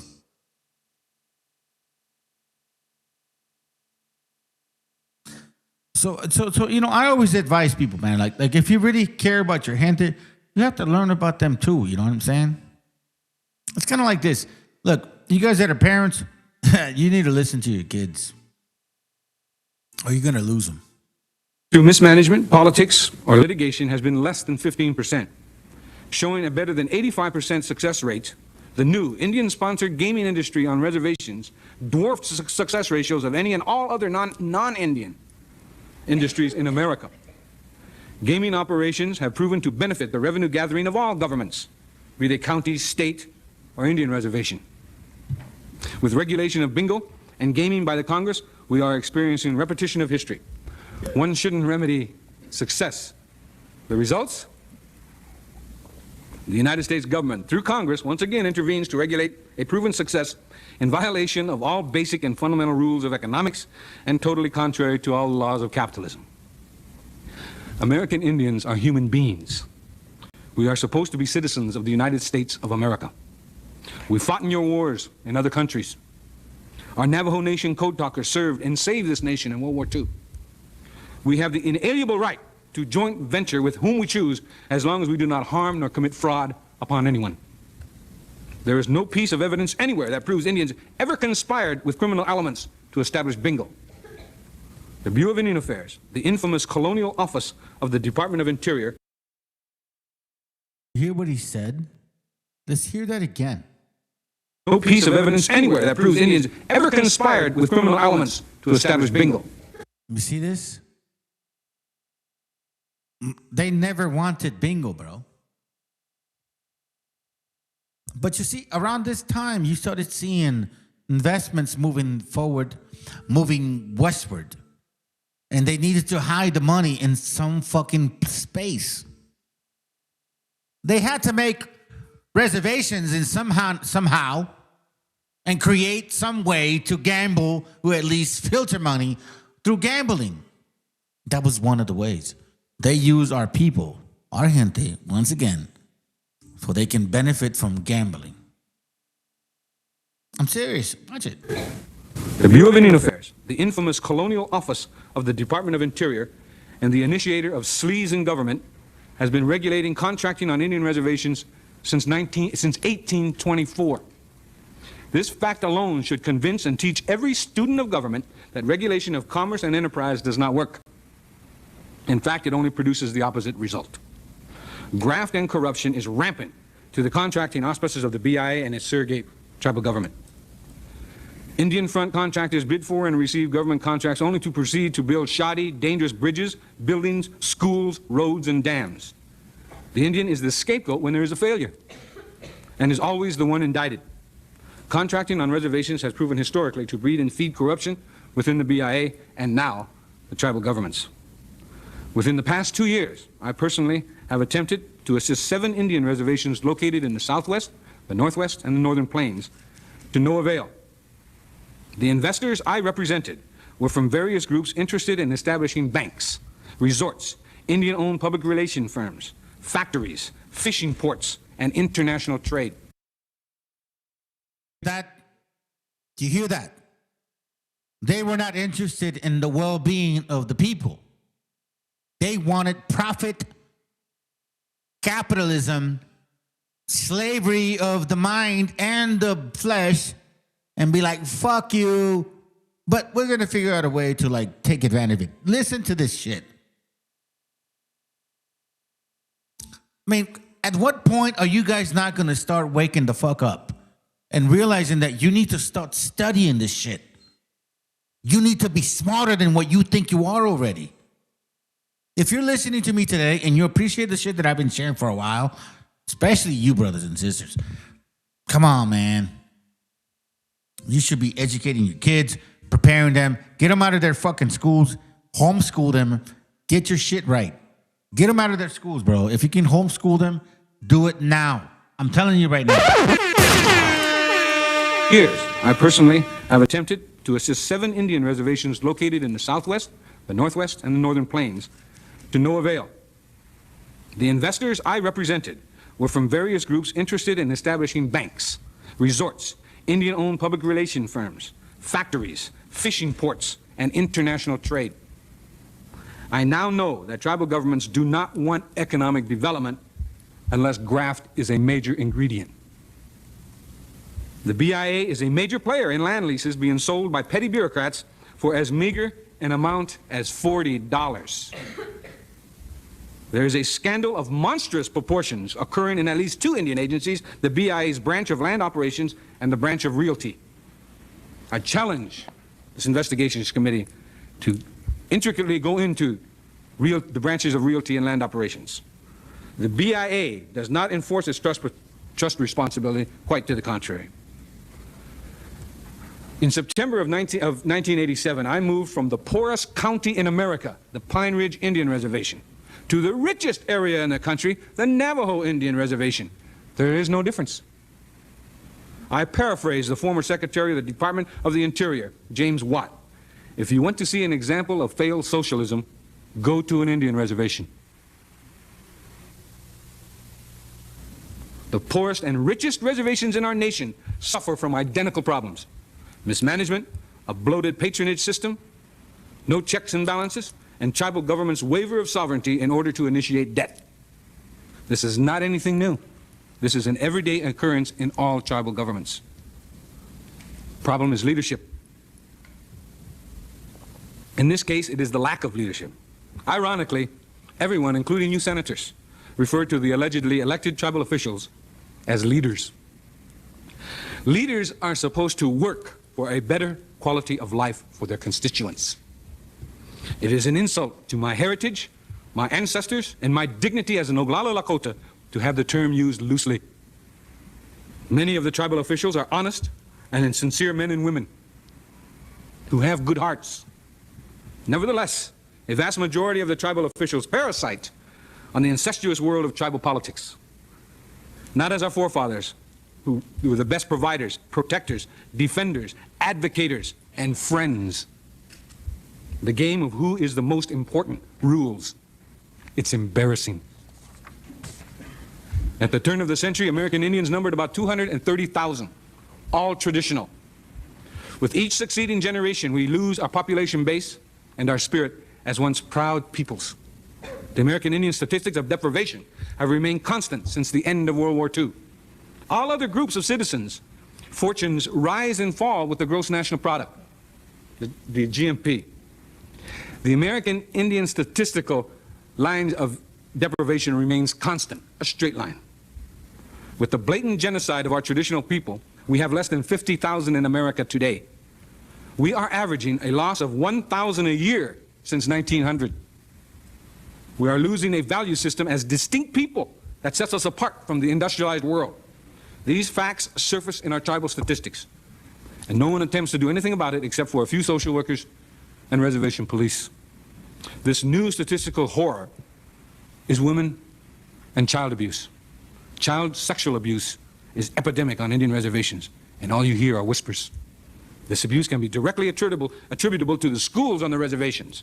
Education in the BIA, public, the contract, and missionary schools do not teach positive values from non-Indian culture, and in collusion with the BIA, certainly do not allow Indian culture and values to be taught. The fact is, educators continually denigrate American Indian traditional lifestyle as primitive, dirty, and without any redeemable virtues. And the tribal councils condone it. Needless to say, every time the U.S. government has interfered with American Indian lifestyles, it has been proven to be disastrous. In the 1960s, legal services were implemented on Indian reservations. It was a boon for the people. Tribal officials all of a sudden were held accountable. Legal services stepped in, and lo and behold, tribal courts had power to the power of attorney for the people. The result? An edict from Washington, D.C. is handed down, and legal services can no longer represent people against the tribal government, and they can no longer represent class action lawsuits against any government. Presently, legal services are not much more than a mill for divorce lawyer trainees. Congress passed the American Indian Religious Freedom Act in 1978. To date, 6 cases concerning our freedom of religion has reached the Supreme Court. We lost every one of them. We do not win lawsuits. State governments lose. The only time we allegedly win a lawsuit, it is in reality the federal government winning out over the sovereign rights of a state. Once again, the American Indians are the pawn. Now, the major factors presenting American Indian people with existing rights to self-determination. American Indians suffer under a system of dual citizenship, that is, U.S. citizenship and tribal citizenship maintained by the BIA. Only Hitler did that. The dual citizenship is a major obstacle in the free exercise of individual and tribal sovereignty. The continuing loss and attrition of existing lands through various federal, state, and local laws and/or regulations is a hindrance. The abridgment of sovereign rights to remaining lands and the arbitrary monetary policies of settlement of these rights whenever they are recognized. Another major factor preventing Indian people from self-determination, subjugation of the American Indian individual to the laws of government-sponsored tribal governments, and the continuing arbitration of the BIA rules and regulations, which have the force of law, yet are not repealable. Solutions. The American Indian people's right to self-determination is recognized and will be implemented through the following policies. The American Indian individual shall have the right to choose his or her citizenship, and the American Indian nations have the right to choose their level of citizenship and autonomy up to absolute independence. The American Indian will have their just property rights restored, which include rights of easement, access, hunting, fishing, prayer, and water. The BIA will be abolished, with the American Indian tribal members deciding the extent and nature of their governments, if any. Negotiations will be undertaken to exchange otherwise unclaimed and unowned federal property for any and all government obligations to the American Indian nations, and to hold fully liable those responsible for any and all damages which have resulted from the resource development on or near reservation lands, including damages done by careless and inexcusable disposal of uranium mill tailings and other mineral and toxic wastes. I want to thank you, gentlemen, for inviting me here. It's been a high honor, and especially since I'm the only one invited here today to testify that doesn't receive money from the federal government. Also, I was introduced as a former founder and leader of the American Indian Movement to the tribal chairwomen that you have here, our former associates of the American Indian Movement back in the days when we were gross militants. And so I just wanted to let you in on that. You know what I like about the fact that he did that, bro? Is because, like, at that time, women were not respected. They didn't give a fuck about what they said. And he made sure to, like, remind them, like, a lot of this started because of them. Because of our mothers or sisters, the ones that fucking stood up, because before sometimes it happened because of them. But you know, a lot of you guys always forget about that stuff, man. Look, remember I showed you guys this video about this guy? Not giving my opinion or advice. Right? Remember I showed you guys? So it's like just the same way that I show you guys videos about stuff like that, right? Group in this entire Shut your ass in this up. entire country. I'm going to share videos about other opinions. You know, and he's like, bro, come on, bro. Like, you know, what you mean? Where's your video at? The hell? Did we lose it? Let me see, where is it at? Hold on a second, fam. Don't tell me they cut it. Let me see. Hold on a second. What? I know I had this shit, bro. Sometimes I forget it. My dear Jesus. Okay, well, whatever. All right, fine. I don't fucking have it. All right, forgive me, my family. But I do want to share this with y'all. I'm going to end it with this. Because you know me. I always try to find some stuff that matters and at least that somebody can't bullshit about. And then all of a sudden say that they never said it before. No, they said it. Please appreciate this. Do not let these wobbles get in the way. You know wobbles, you know what they are, right? Those guys are these guys right here. Those. Fuck that puto. Fuck that puto. Let them check it out. Y'all have a good night after this video. Is made up of 606 feet, 606 feet, 606 feet, 606 feet. 606. It's made up of stades, exactly the same. Now, if that's not interesting enough, look at the angle of the Great Pyramid of Giza. If you take the angle of the Great Pyramid of Giza, the slope is 51.8 degrees. Let's go back to the earthworks. If you measure the line that goes straight through the center of the structure, right here, and then you'll go true north, it's 51.8 degrees. That angle is exactly the same angle as the pyramids of Giza. It is the same math, the same calculations as ancient Egyptians. Let me show you one more connection. In 1860, David Wyrick, he's a guy who surveyed the Newark earthworks. He was digging into a mound near those earthworks, and he found a wooden coffin made of oak. They opened up the coffin and found a skeleton of a man holding a little box that was about 8.10 inches in size. The box had been cemented shut here. This, by the way, is sitting in Ohio. Well, he opened up the box and he found a little man inside, a little black stone. They took it to scholars and they looked at it. The man seems to be carrying something, and there's writing here. At first, they couldn't recognize. The writing is, they thought in 1860, some sort of Hebrew. Well, finally, about 20 years later, they found some rabbis living in the area, and the rabbis looked at that, and they could read it. They said it was an old kind of block Hebrew, and it was a rendition of the 10 Commandments. Now, this is another piece. Block Hebrew, they said they'd never seen anything like it. Mainstream archaeologists at the time called this a hoax. But then in 1900, or just about after 1900, in Israel, they found the same block-style Hebrew writing. Mainstream archaeologists still dismissed the findings. They found it in Israel, and they found it in Ohio. But there was another stone that they found that they couldn't argue. This is the Bat Creek stone. It was found during the course of an official Smithsonian evacuation. The Smithsonian didn't understand the meaning of the writing on the stone. They thought it was Cherokee, since it came from Cherokee country. They didn't realize that it's actually Hebrew. They had published this originally upside down. They threw it in a box at the bottom of the Smithsonian, put it in the basement. Many years later, a scholar took it out of the box, looked at it, and went, oh my gosh, it's upside down. It's Phoenician, ancient Hebrew. So what's going on here? What is that about? Where is that history? I'll show you in a few minutes, and we're going to have a conversation, and I'm going to show you some more things that the Smithsonian, science, government, commerce colluded to erase. By the way, I want to thank the directors of the documentary Lost Civilizations of North America for bringing these stories to my attention. I was blown away. To find more, visit the website lostcivilizationdvd.com. Here's the thing we should be asking ourselves. I don't know the story of these. Do you know that? Did you know that? Do you live in Ohio, and did you know that? Why not? Were the American Indians wronged? Yes.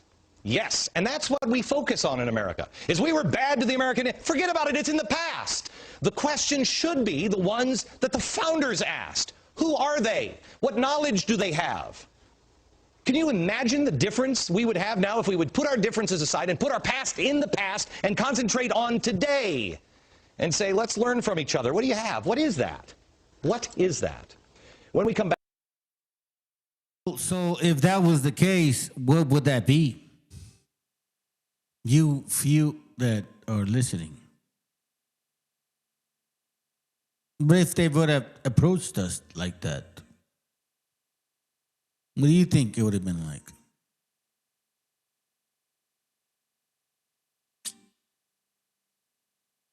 Back, I'm going to be joined by Peter Lilbeck, who is, I've told you before, is one of my favorite authors.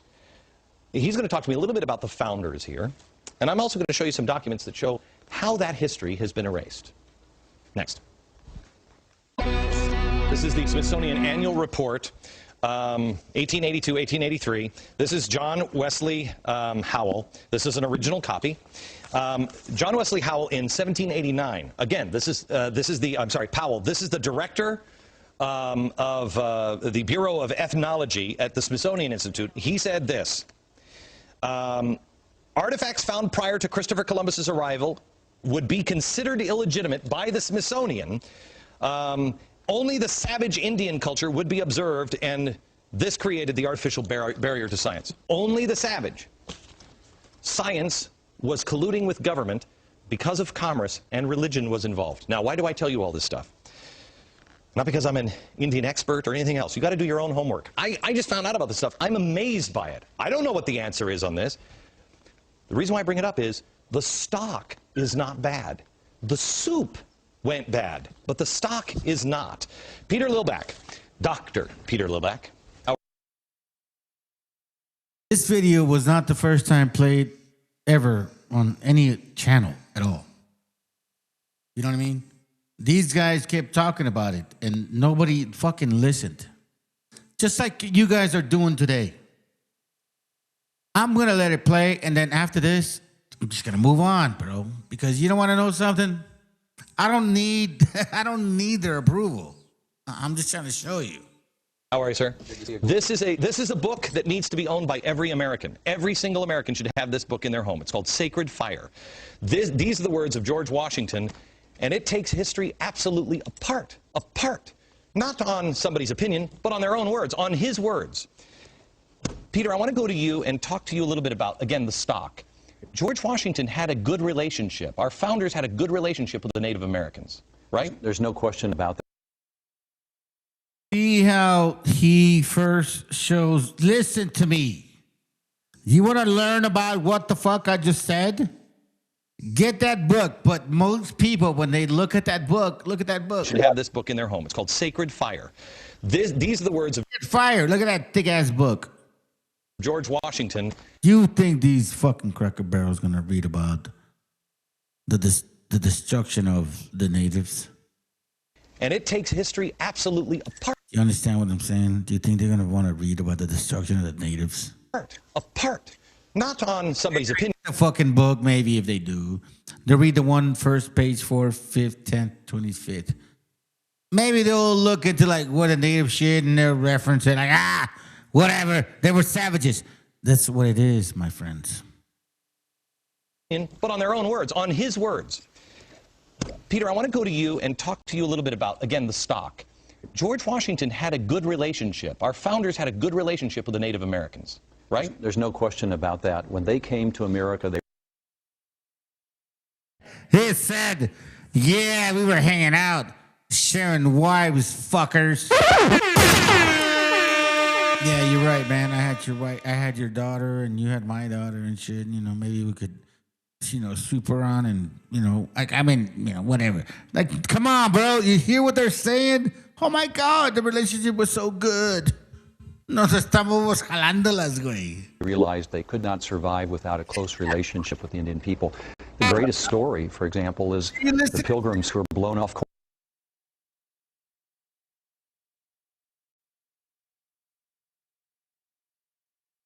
What I'm saying, this is the dumb shit that they sell to these dumbass Cracker Barrels, bro. Like, oh, it was all good. What the fuck are you talking about? 800 miles. No, it's not good. It's not good. What the fuck you mean? What? What? Out of their destination in Virginia, they're in Massachusetts. They land on ground, and they're in the middle of nowhere, no government. They make the Mayflower Compact, so they have government when they land. And there's no Native Americans there because a plague had gone through, but one person shows up. He happens to be a Native American that knew English. He'd actually been taken captive to England. He'd learned English. He'd gotten his freedom. He came back as people. Destination in Virginia, they're in Massachusetts. They land on ground, and they're in the middle of nowhere, no government. They make the Mayflower Compact, so they have government when they land. And there's no Native Americans there because of plague. Remember, he says initially there's no Native Americans. This is why I paused that shit. Fuck this fucking lying bullshit bastard. Here we go. Plague had gone through, but one person shows up. He happens to be. He said there was no Native Americans. But then one person shows up. Okay, let's go. A Native American that knew English. He'd actually been. How the fuck did he know English? Been taken captive to England. He just showed up for the first time. Bro, like, come on, bro. Like, how the fuck does this native know English if this was the first time you fucking Cracker Barrel showed up? Makes history absolutely apart. Not on somebody's opinion, but on their own words, on his words. I need to know, bro. Peter, I want to go to you and talk to you a little bit about, again, the stock.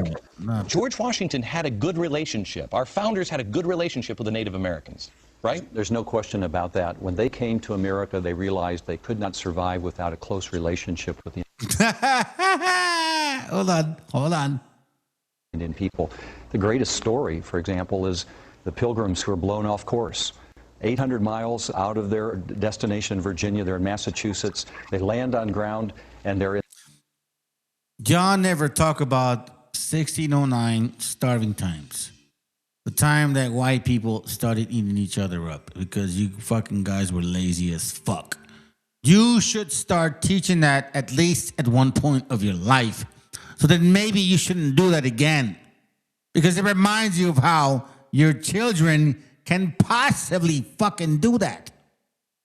In the middle of nowhere, no government. They make the Mayflower Compact, so they have government when they land. And there's no Native Americans there because a plague had gone through, but one person shows up. He happens to be a Native American that knew English. He'd actually been taken captive to England. He'd learned English. How the fuck did he get taken to England? Did anybody explain that? He'd gotten his freedom. He came back, his people were gone. The white settlers are there all of a sudden, and he meets them and he says, welcome. Once again, how the fuck did he speak English? That means that there were other Europeans over there fucking around, and you guys made it seem like, oh, here, you Spaniards, you French, you Germans, you were never there. I mean, when we showed up, then you were there. Dude, you guys are fucking, oh my God, dog. Fucking gay, dude. Speaks English. They couldn't believe it. The providence of that moment is extraordinary. They needed help, and there was a person there to help them. And he was a Native American. Right. And that creates... Look at this shit. The fuck? We should have choked your asses out. That's what we should have done. Just fucking started cutting you and you...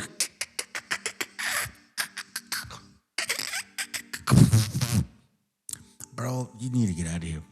Seriously, what the fuck else did you do? Massachusetts. All right, do I have time for one more story real quick? No? Okay, hang on, because I want to come back and talk about, William Penn. Because William Penn said something when he was working with the Indians that is critical to understand the truth, I think. Listen, Native Americans, we have a very, very important mindset talk about, you know what I mean? We should not be enemies. We should be friends. But in the space of like where I have control of you, like I'm smarter than you, I speak louder than you, I'm whiter than you, my eyes are fucking lighter than you, my lips are thinner than you, my nose is thinner than you. Like I can breathe way better than you, even though your noses are like, you know what I mean? Like it's almost like that, fam. I'm serious, man. I'm not lying to you, bro. Like this is this is great. I'm so glad that I am able to teach my children the shit that I know. I'm just so thankful of that. About America, and we'll do that next. The history that has been erased in our nation, and in particular with the Native Americans, happened because it didn't fit the story they created, Manifest Destiny. It only works when Indians were savages, and they had to have savages for commerce and government to expand. The ancient artifacts prove otherwise. Why aren't we looking into those? Peter Lilback is the president of Providence Forum and the author of George Washington's Sacred Fire. Okay, Peter, I think a great place for Americans to understand the truth about Americans and Native Americans and African Americans, all of it. It comes from William Penn. Tell the story. Great story. Philadelphia, the great founding city of the United States. That's where government began. It was founded by William Penn. He wanted a city without walls. And he determined that he would do it by making a constant commitment to justice and ethics with the Native Americans. There never was an Indian war with William Penn. And there's a wonderful treaty that still exists that describes the commitment they made. And it says this: there are good people and bad people among all people. There are good and bad Indians, there are good and bad Christians. That's what he called them in Philadelphia. And he said, we must come together so that we will address these problems that will come with respect and by communication, affirming the good. That's where we need to be. You understand what just happened? So you have this fucking Glenn bitch. See, this is so fucking crazy, bro. It's the way that they promote or provide information, and the way that they like for example, if you're working on a design project, right, and you want to blend in a situation, like you want to blend in an idea on the design project, It's like you have a name and you have a concept, and you want to blend it in, right? Do you understand that that's what they did to you guys right now? They just did that right now. Listen to this real quick. There are good among us and bad among us. There are good Americans. And he determined that he would do it. Because William Penn said something when he was working with the Indians that is Of American that knew English. He'd actually been taken captive. So they're talking about Israelites being here, okay? And then he mentions William Penn, but I want you to pay attention to what he does. Captive to England. He'd learned English. He'd gotten his freedom. He came back, his people were gone. The white settlers are there all of a sudden, and he meets them and he says, welcome. He speaks English. They couldn't believe it. The providence of that moment is extraordinary. They needed help. Do you guys understand now why okay, whatever, let's go. And there was a person there to help them, and he was a Native American. Right. And that creates Massachusetts. All right, do I have time for one more story real quick? No? Okay, hang on, because I want to come back and talk about... Here we go. I want to talk about William Penn. Because William Penn said something when he was working with the Indians that is critical to understand the truth, I think, about America. And we'll do that next. The history... The truth about America, okay? Here we go. The history that has been erased in our nation, and in particular with the Native Americans, happened because it didn't fit the story they created, Manifest Destiny. It only works when Indians were savages, and they had to have savages for commerce and government to expand. The ancient artifacts prove otherwise. Why aren't we looking into those? Peter Lilback is the president of Providence Forum and the author of George Washington's Sacred Fire. Okay, Peter, I think a great place for Americans to understand the truth about Americans and Native Americans and African Americans, all of it. It comes from William Penn. Tell the story. Great story. Philadelphia, the great founding city of the United States. That's where government began. It was founded by William Penn. He wanted a city without walls. And he determined that he would do it by making a constant commitment to justice and ethics with the Native Americans. There never was an Indian war with William Penn. And there's a wonderful treaty that still exists that describes the commitment they made. And it says this: there are good people and bad people among all people. There are... So basically, in case you guys don't know this, in case we're all just fucking dumb, okay? I'm gonna show you what that means. This is what that means, okay? So the character Glenn Beck, he's like, oh, so who are these Native Americans? Who are these Native Americans? And the other guy shows up and he's like, well, William Penn, whatever. But they don't officially say it. No different than this situation right here. This is from Jews, God, and History, page 371. And it says, as a footnote to history, we must record the fact that the Indians on the Caribbean island where the flotilla first landed were greeted in Hebrew and Arabic by Juan Luis de Torres. So right off the bat, there's no denying that the people that they talked to were greeted in Hebrew because that's what the language they spoke. So it says that the indigenous people in this land had a Hebrew-Arabic language. Okay? Do you understand that shit? Or are you guys still confused? That's what it's actually saying. A Jewish interpreter aboard the flagship, was greeted in Hebrew, Arabic by Luis de Torres, a Jewish interpreter aboard the flagship. For Columbus was certain that the natives spoke either Hebrew or Arabic. So that's why he took this guy, and that's why this guy greeted our people when they first showed up to our continent in Hebrew. Okay? And then they don't deny it, just like earlier. They don't deny it. You know what they do? They say it was tourists, incidentally, who discovered maize and brought it to Europe, where with potato it enriched the diet of the Western man, the Cracker Barrel and shit. Bro, you guys need to stop bullshitting with our people, man. And you know what? I'm gonna say this right now. All you dumbass fucking razas that go and lick the nutsack of other nations and shit because you try to fit in, you don't even know what the fuck you're missing, bro. At all. I'm so glad that it is very clear what the scriptures talked about. Those that love their families will not become the 2/3. There are good and bad Indians. There are good and bad Christians. That's what he called them in Philadelphia. And he said, we must come together so that we will address these problems that will come with respect and by communication, affirming the good. That's where we need to be. There are good among us and bad among us. There are good Americans, bad Americans. There's good parts of America, there are bad parts. So let us enslave you. Can we enslave you for a moment, white boy? Will we be able to do that? Like just for like a couple hundred years, could we be able to enslave you? Be like, hey, listen, bro, you're right. You know, some of us are bad. You know what I mean? That's kind of fucked up and shit. So, like, can we do that? Nah, bro, we know who the fuck you guys are, bro.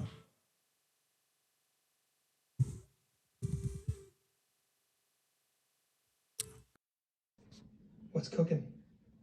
How can I help? Well, Tim, there's this troubling little rumor we've just heard. And we brought you in to see if you can help clear it up.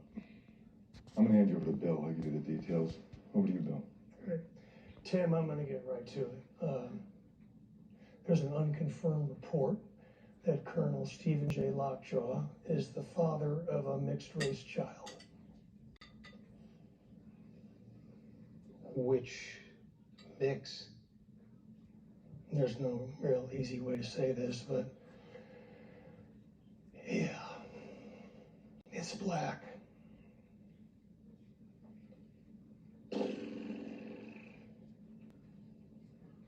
Well, that would be quite the revelation if it were true. Bill. Think this is a lie? I don't think it's a lie. This is exactly how they feel. Why are we lying to each other? May I ask what your source is? Sure. As part of a double Yankee white background check, some old paperwork turned up in a computer file on the... Double Yankee white. Double Yankee white. You mean like they double check you to see, make sure that you're a Cracker Barrel and shit. Like just an Edomite. That you are Edom, Cracker Barrel, white. You know what I mean? Like, you know, from Europe. Trust and believe I have no interest in being part of that fucking type of group that doesn't like to shower. Sorry. But I know that you guys don't like doing that. You guys hate water, bro. You don't even put lotion on your skin and shit. Black militant named Jungle Pussy. She told an officer this very story 15 years ago. 15 years ago. It's been there the whole time in ancient file. Pure luck we caught it. So where's the pussy? Oh, she's long dead. No more pussy. Now, a few days ago, Lockjaw hired a bounty hunter to make a civilian extraction in El Paso.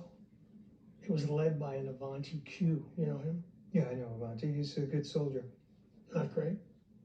I mean, he's excellent, but he's not a native son. That's his dirty little secret.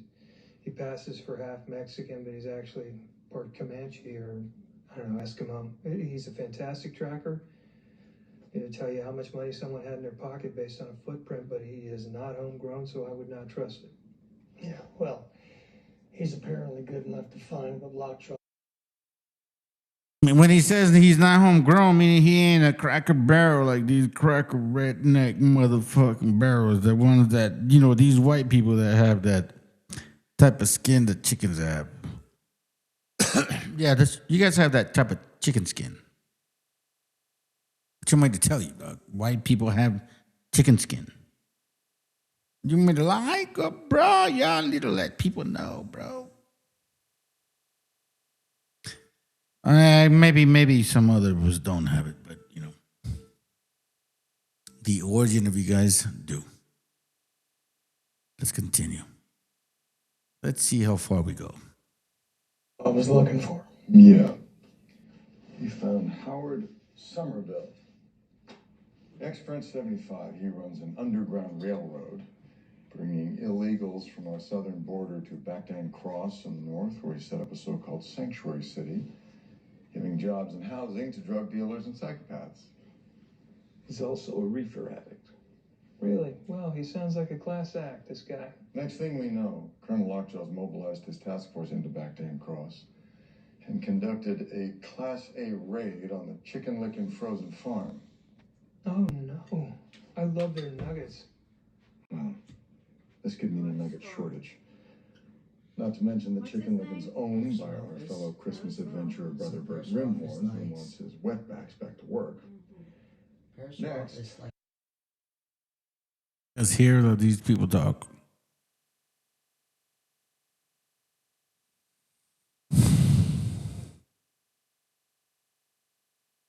This is not a joke. This is how they talk. This is how they talk. This is how they feel about you. Yet they make us feel like that about each other. Like we're robbing each other. That's not the way it is. He hit the high school, Tim. Yeah. Correct. The high school. And now all hell's broken loose on the streets of Acton Cross. And he's turned off his ATAX. I'm sorry to interrupt, but I think I'm picking up what you gents are laying down here. This is a curious chain of events. So Lockjaw's looking for his half-breed, but do we know where the mama bear is? Funny you should ask that. Perfidia Beverly Hills. Currently MIA.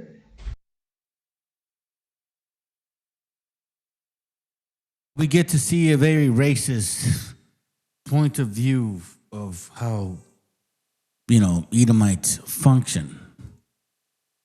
I'm not here to sugarcoat some shit. Maybe every now and then I'll try to have a very good video of y'all to see how things are working, but then I get tired, bro. So maybe I'll do this and then we out, right? Hold on, let me prepare it because I'm going to shut it down after this. No, hold on a second, hold on. No, I'm not gonna do that.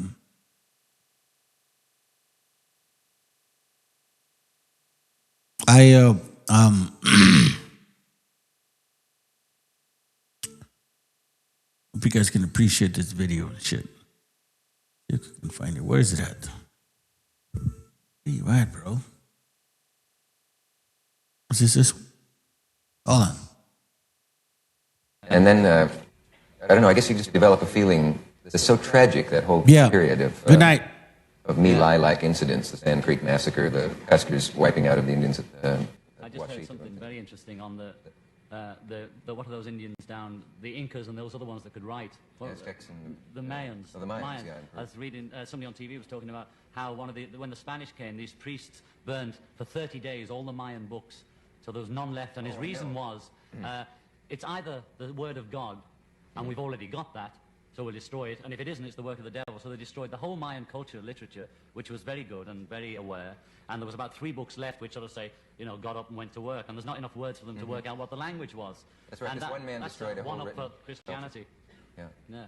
Also, the man who led the Indians who led the cavalry against the Indians at the Sand Creek Massacre was a man of the cloth. He's there, dude, talking to this guy, letting him know what's going on. The best way I could describe it is probably like a modern-day concentration camp. It's a bunch of temporary tents.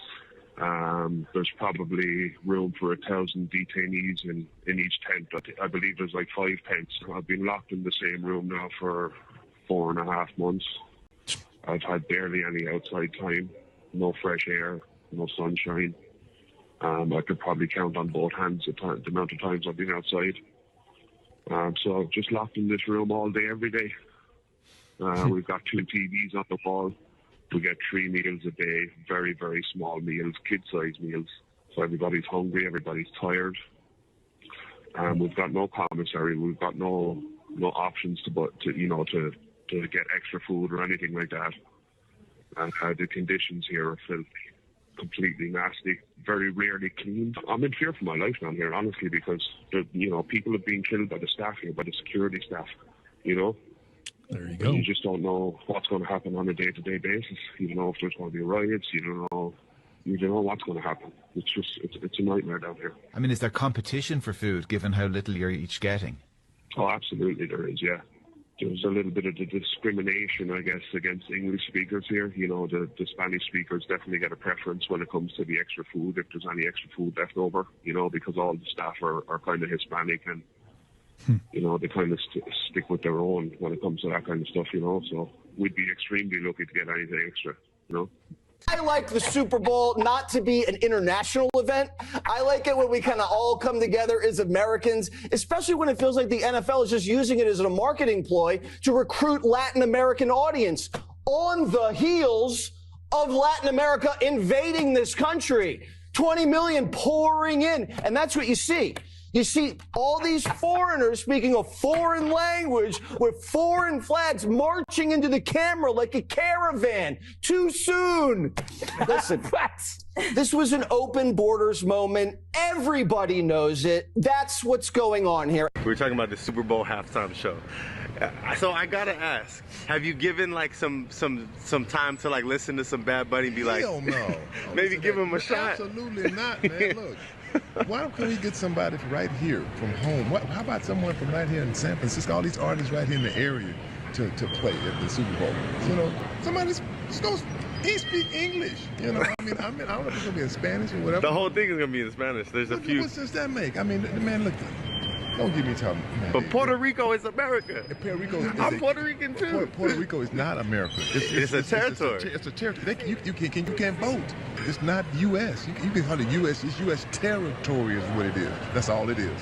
To get up there and perform the whole show in Spanish is a middle finger to the rest of America. Who gives a damn that we have 40 million Spanish speakers in the United States? We have 310 million who don't speak a lick of Spanish. This is supposed to be a unifying event for the country, not for the Latinos, not for one small group, but for the country. We don't need a black national anthem. We don't need a Spanish-speaking, non-English performer, and we don't need an ICE or America hater. You know what? The way that she said, not for the Latinos. I think she wants that shit, bro. And you want to know something? Fuck it. Let me just tell you one more time. We are raising our kids, and they're way better than yours. And then, I don't know, I guess you just develop a feeling that's so tragic, that whole period of My Lai-like incidents, the Sand Creek Massacre, the Cuskers wiping out of the Indians at I just heard something very interesting on the what are those Indians down, the Incas and those other ones that could write? Well, Aztecs and the Mayans. Oh, the Mayans, yeah. I was reading, somebody on TV was talking about how when the Spanish came, these priests burned for 30 days all the Mayan books. So there was none left, and his reason was, it's either the word of God, and we've already got that, so we'll destroy it, and if it isn't, it's the work of the devil. So they destroyed the whole Mayan culture, literature, which was very good and very aware, and there was about 3 books left which sort of say, got up and went to work, and there's not enough words for them to work out what the language was. That's right, because one man destroyed a whole one up written for Christianity. Yeah. Also, the man who led the Indians who led the cavalry against the Indians at the Sand Creek Massacre was a man of the cloth. He's there, dude, talking to this guy, letting him know what's going on. The best way I could describe it is probably like a modern-day concentration camp. It's a bunch of temporary tents.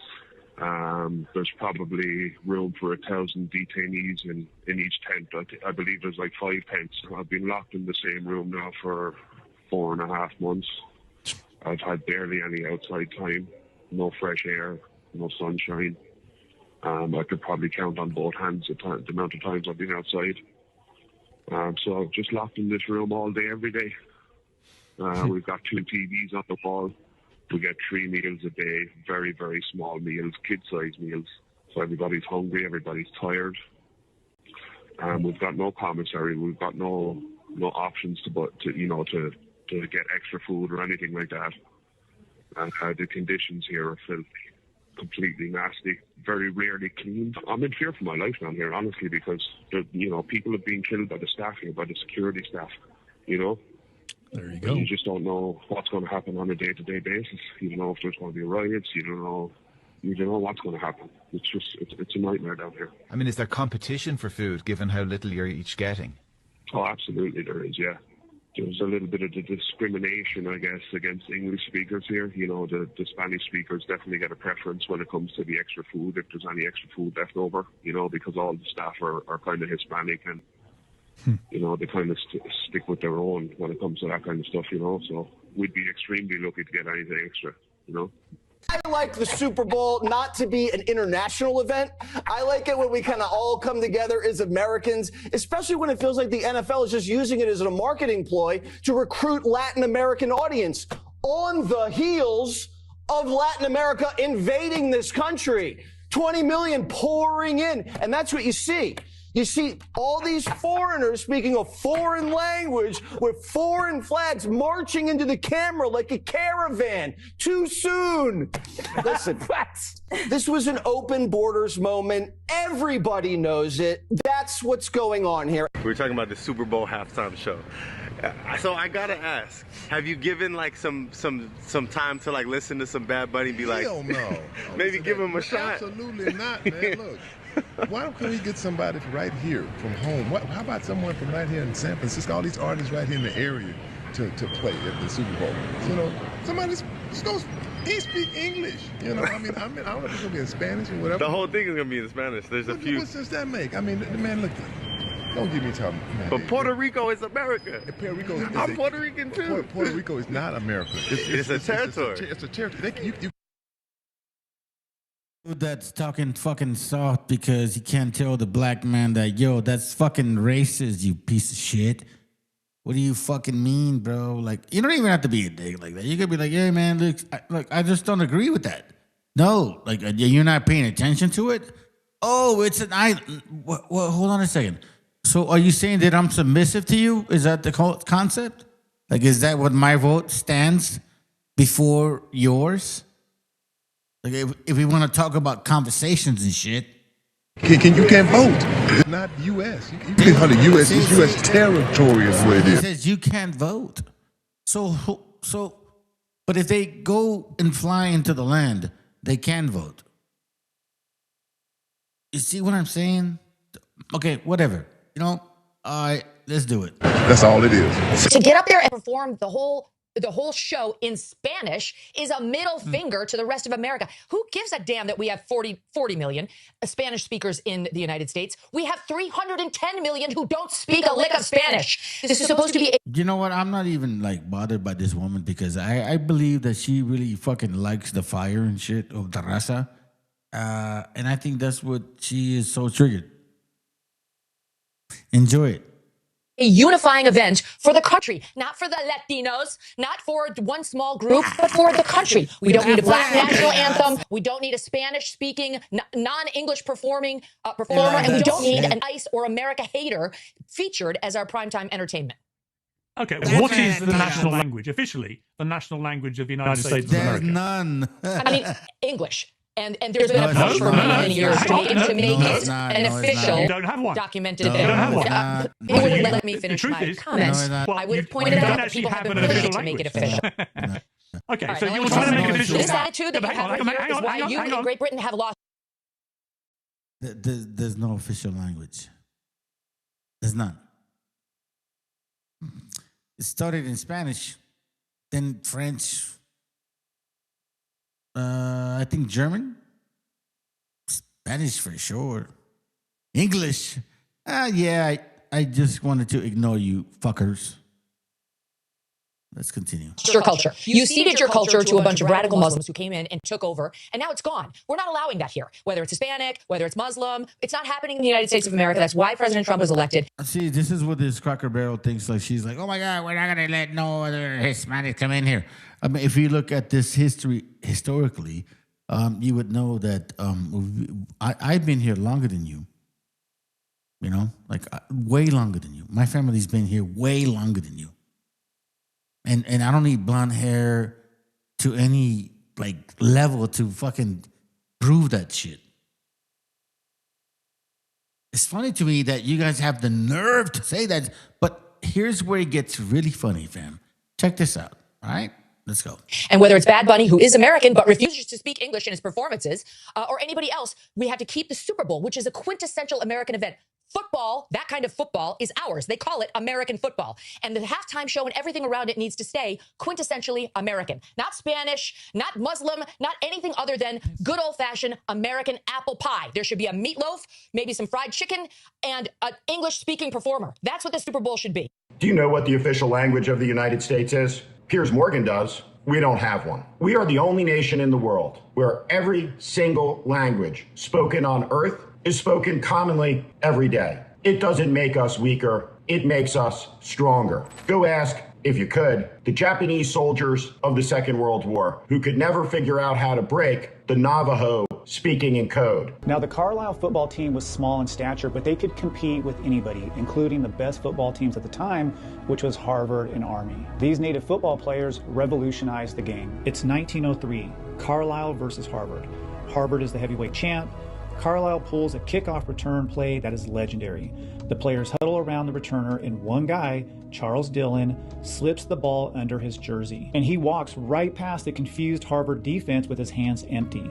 And once he's in the clear, he sprints for a touchdown. And the refs had to count it because at the time, there was no rule against hiding the football in your shirt. The Carlisle football team was legendary, and they would routinely beat the best football teams in the country. I bet you never heard of the Hominy Indians. This was an all-native professional football team founded in the 1920s in Hominy, Oklahoma. They had native players from more than 20 different tribes. They weren't a gimmick. They were a powerhouse. Their biggest moment came in 1927 when they played the New York Giants. Yes, we're talking about the NFL team. The Giants had just been crowned world champions, but the Hominy Indians beat them. Now imagine that, a group of natives showing up and beating the Super Bowl champs. What precisely is the MAGA culture? Let's listen to Congresswoman Melanie Stansberry explain it. We know that there are more than 36 associates, family members, and individuals directly associated with Donald Trump named in those files.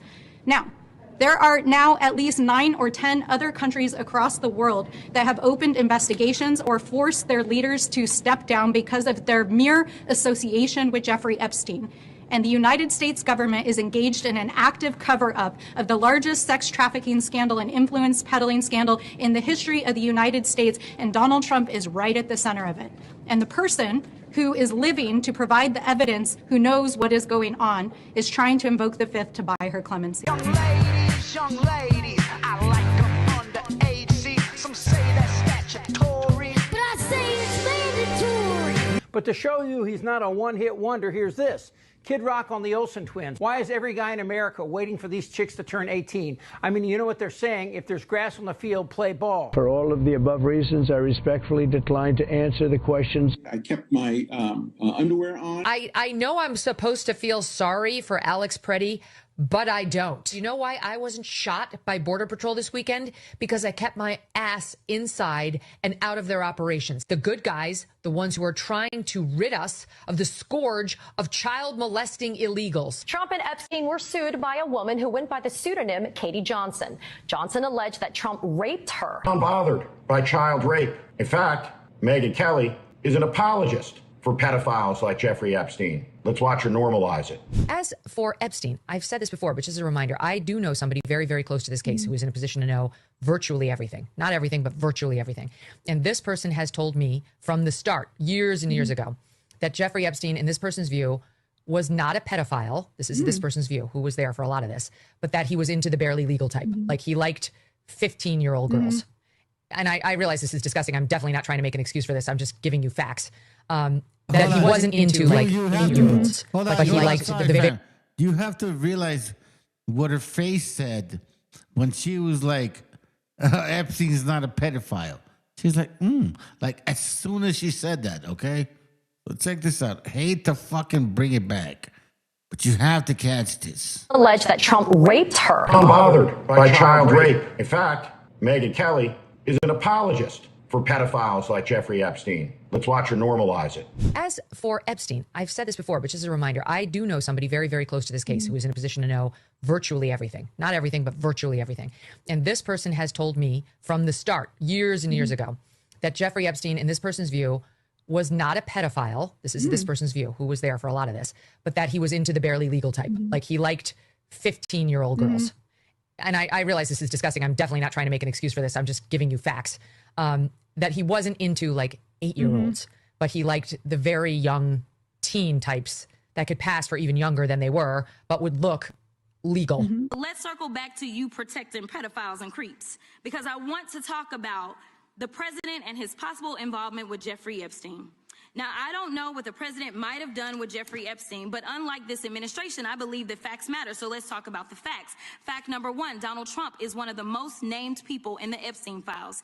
At least 5,000 files contains more than 38,000 references to Trump, his wife, or Mar-a-Lago.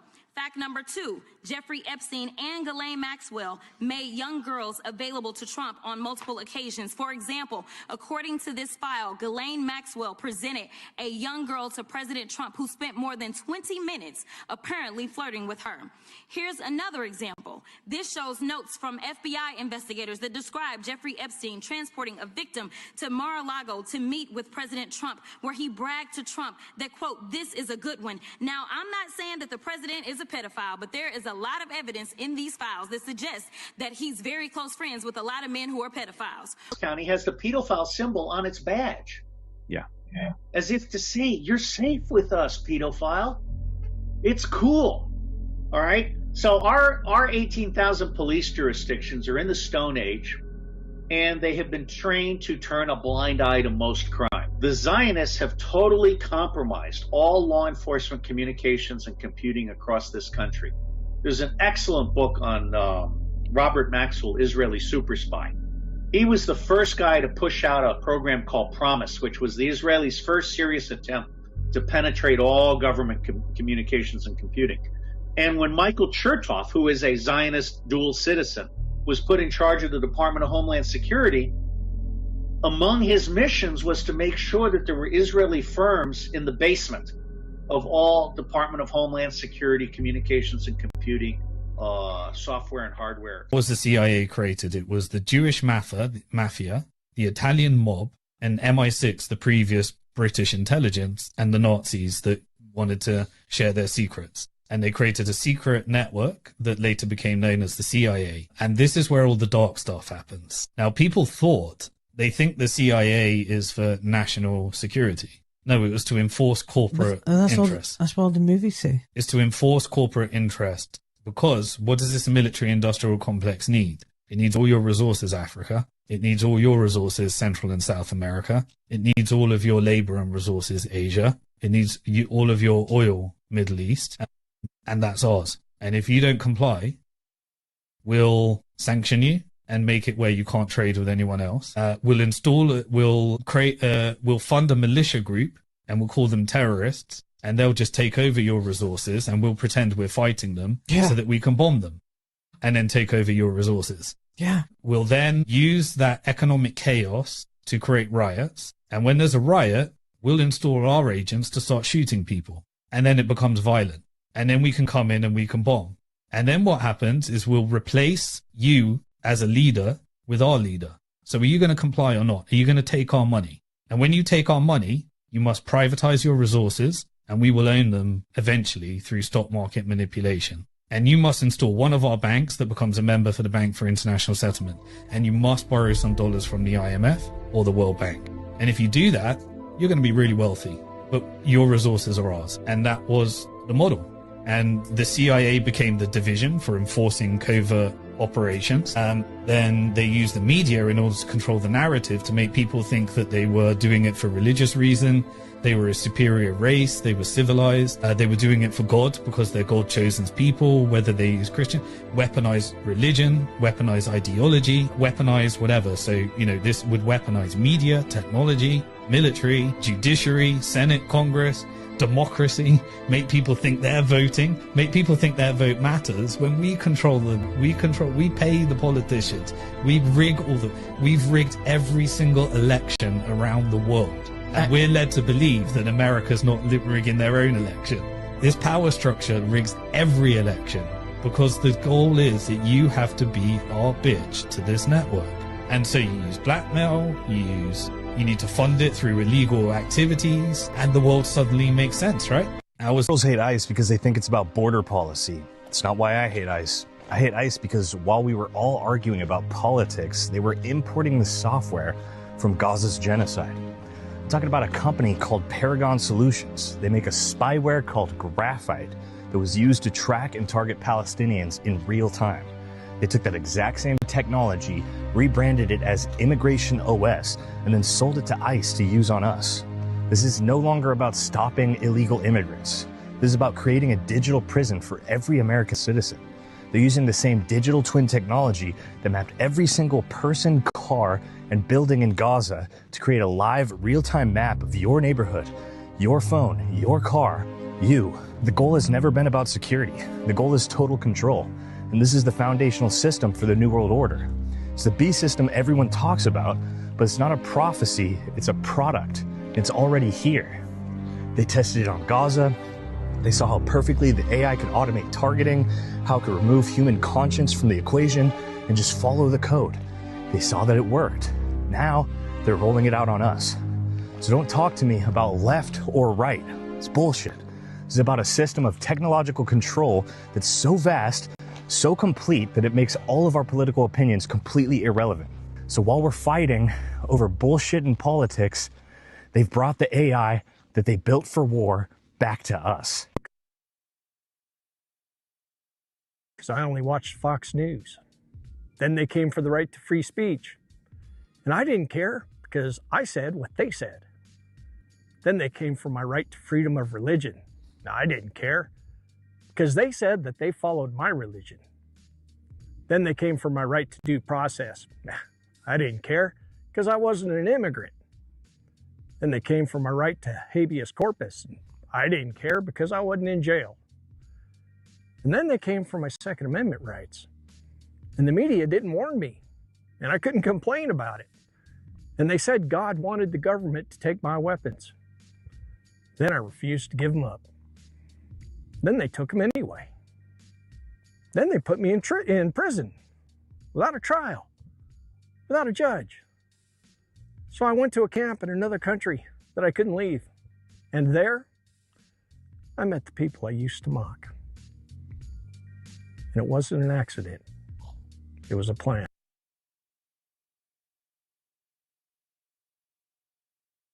Antes del nombre América,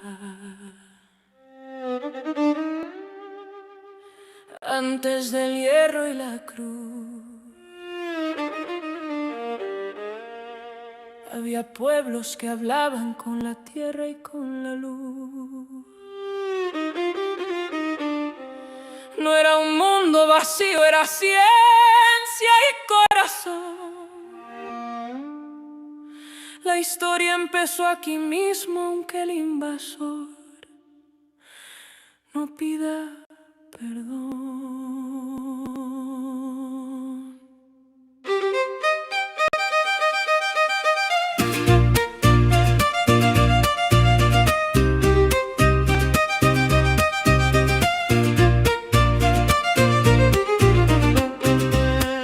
Sembramos tiempo en el cielo cuando el mundo no sabía contar. El cero nació en la selva, el maíz nos enseñó a pensar.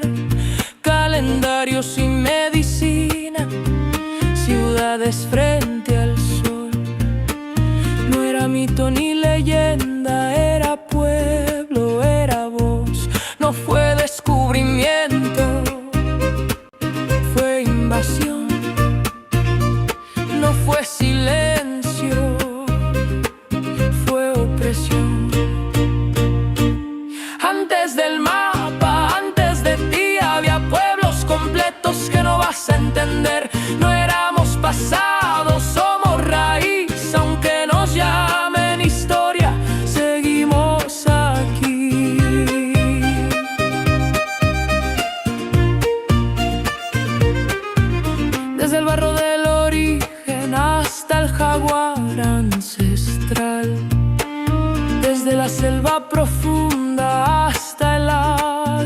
asolar ciudades que eran mundos cuando Europa se partió, capitales que flotaban mientras el viejo mundo ardió.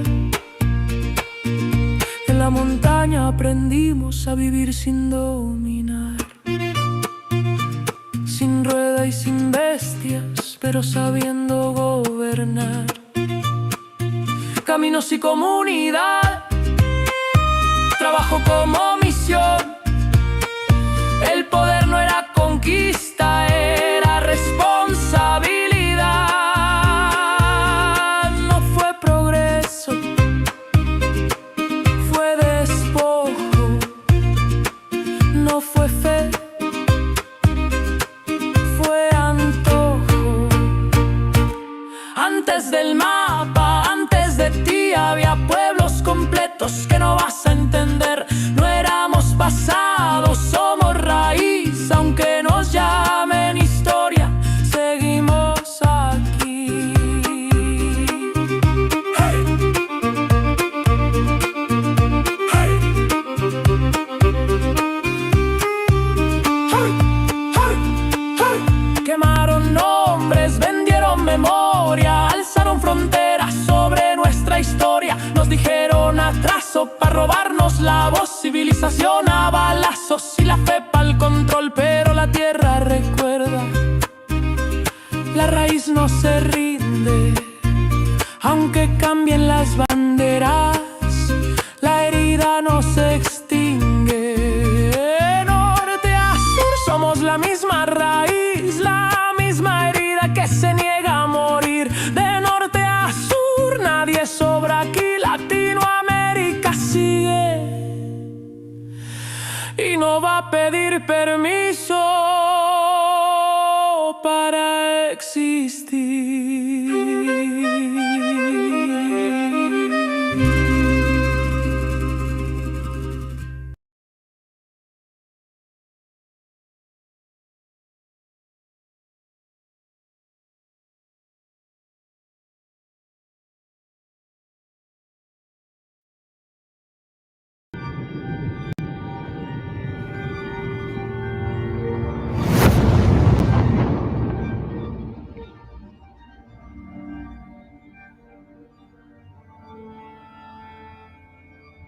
Ical, hijo, abre los ojos.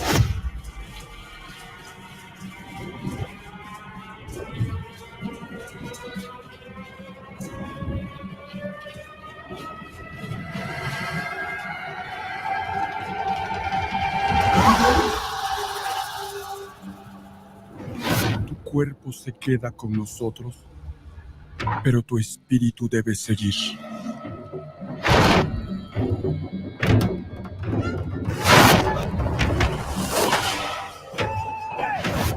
Busca la luz. Aléjate de las sombras. Deja que nuestro dolor sea tu fuerza. Desde aquí iluminamos tu camino.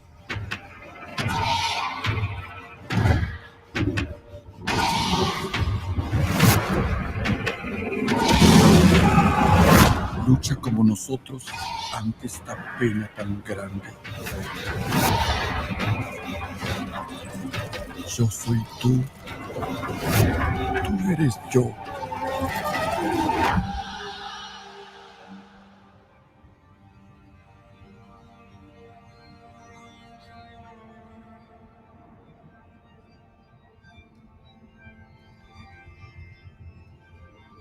La muerte que hoy nos separa, mañana volverá a unirnos. Eres libre, hijo.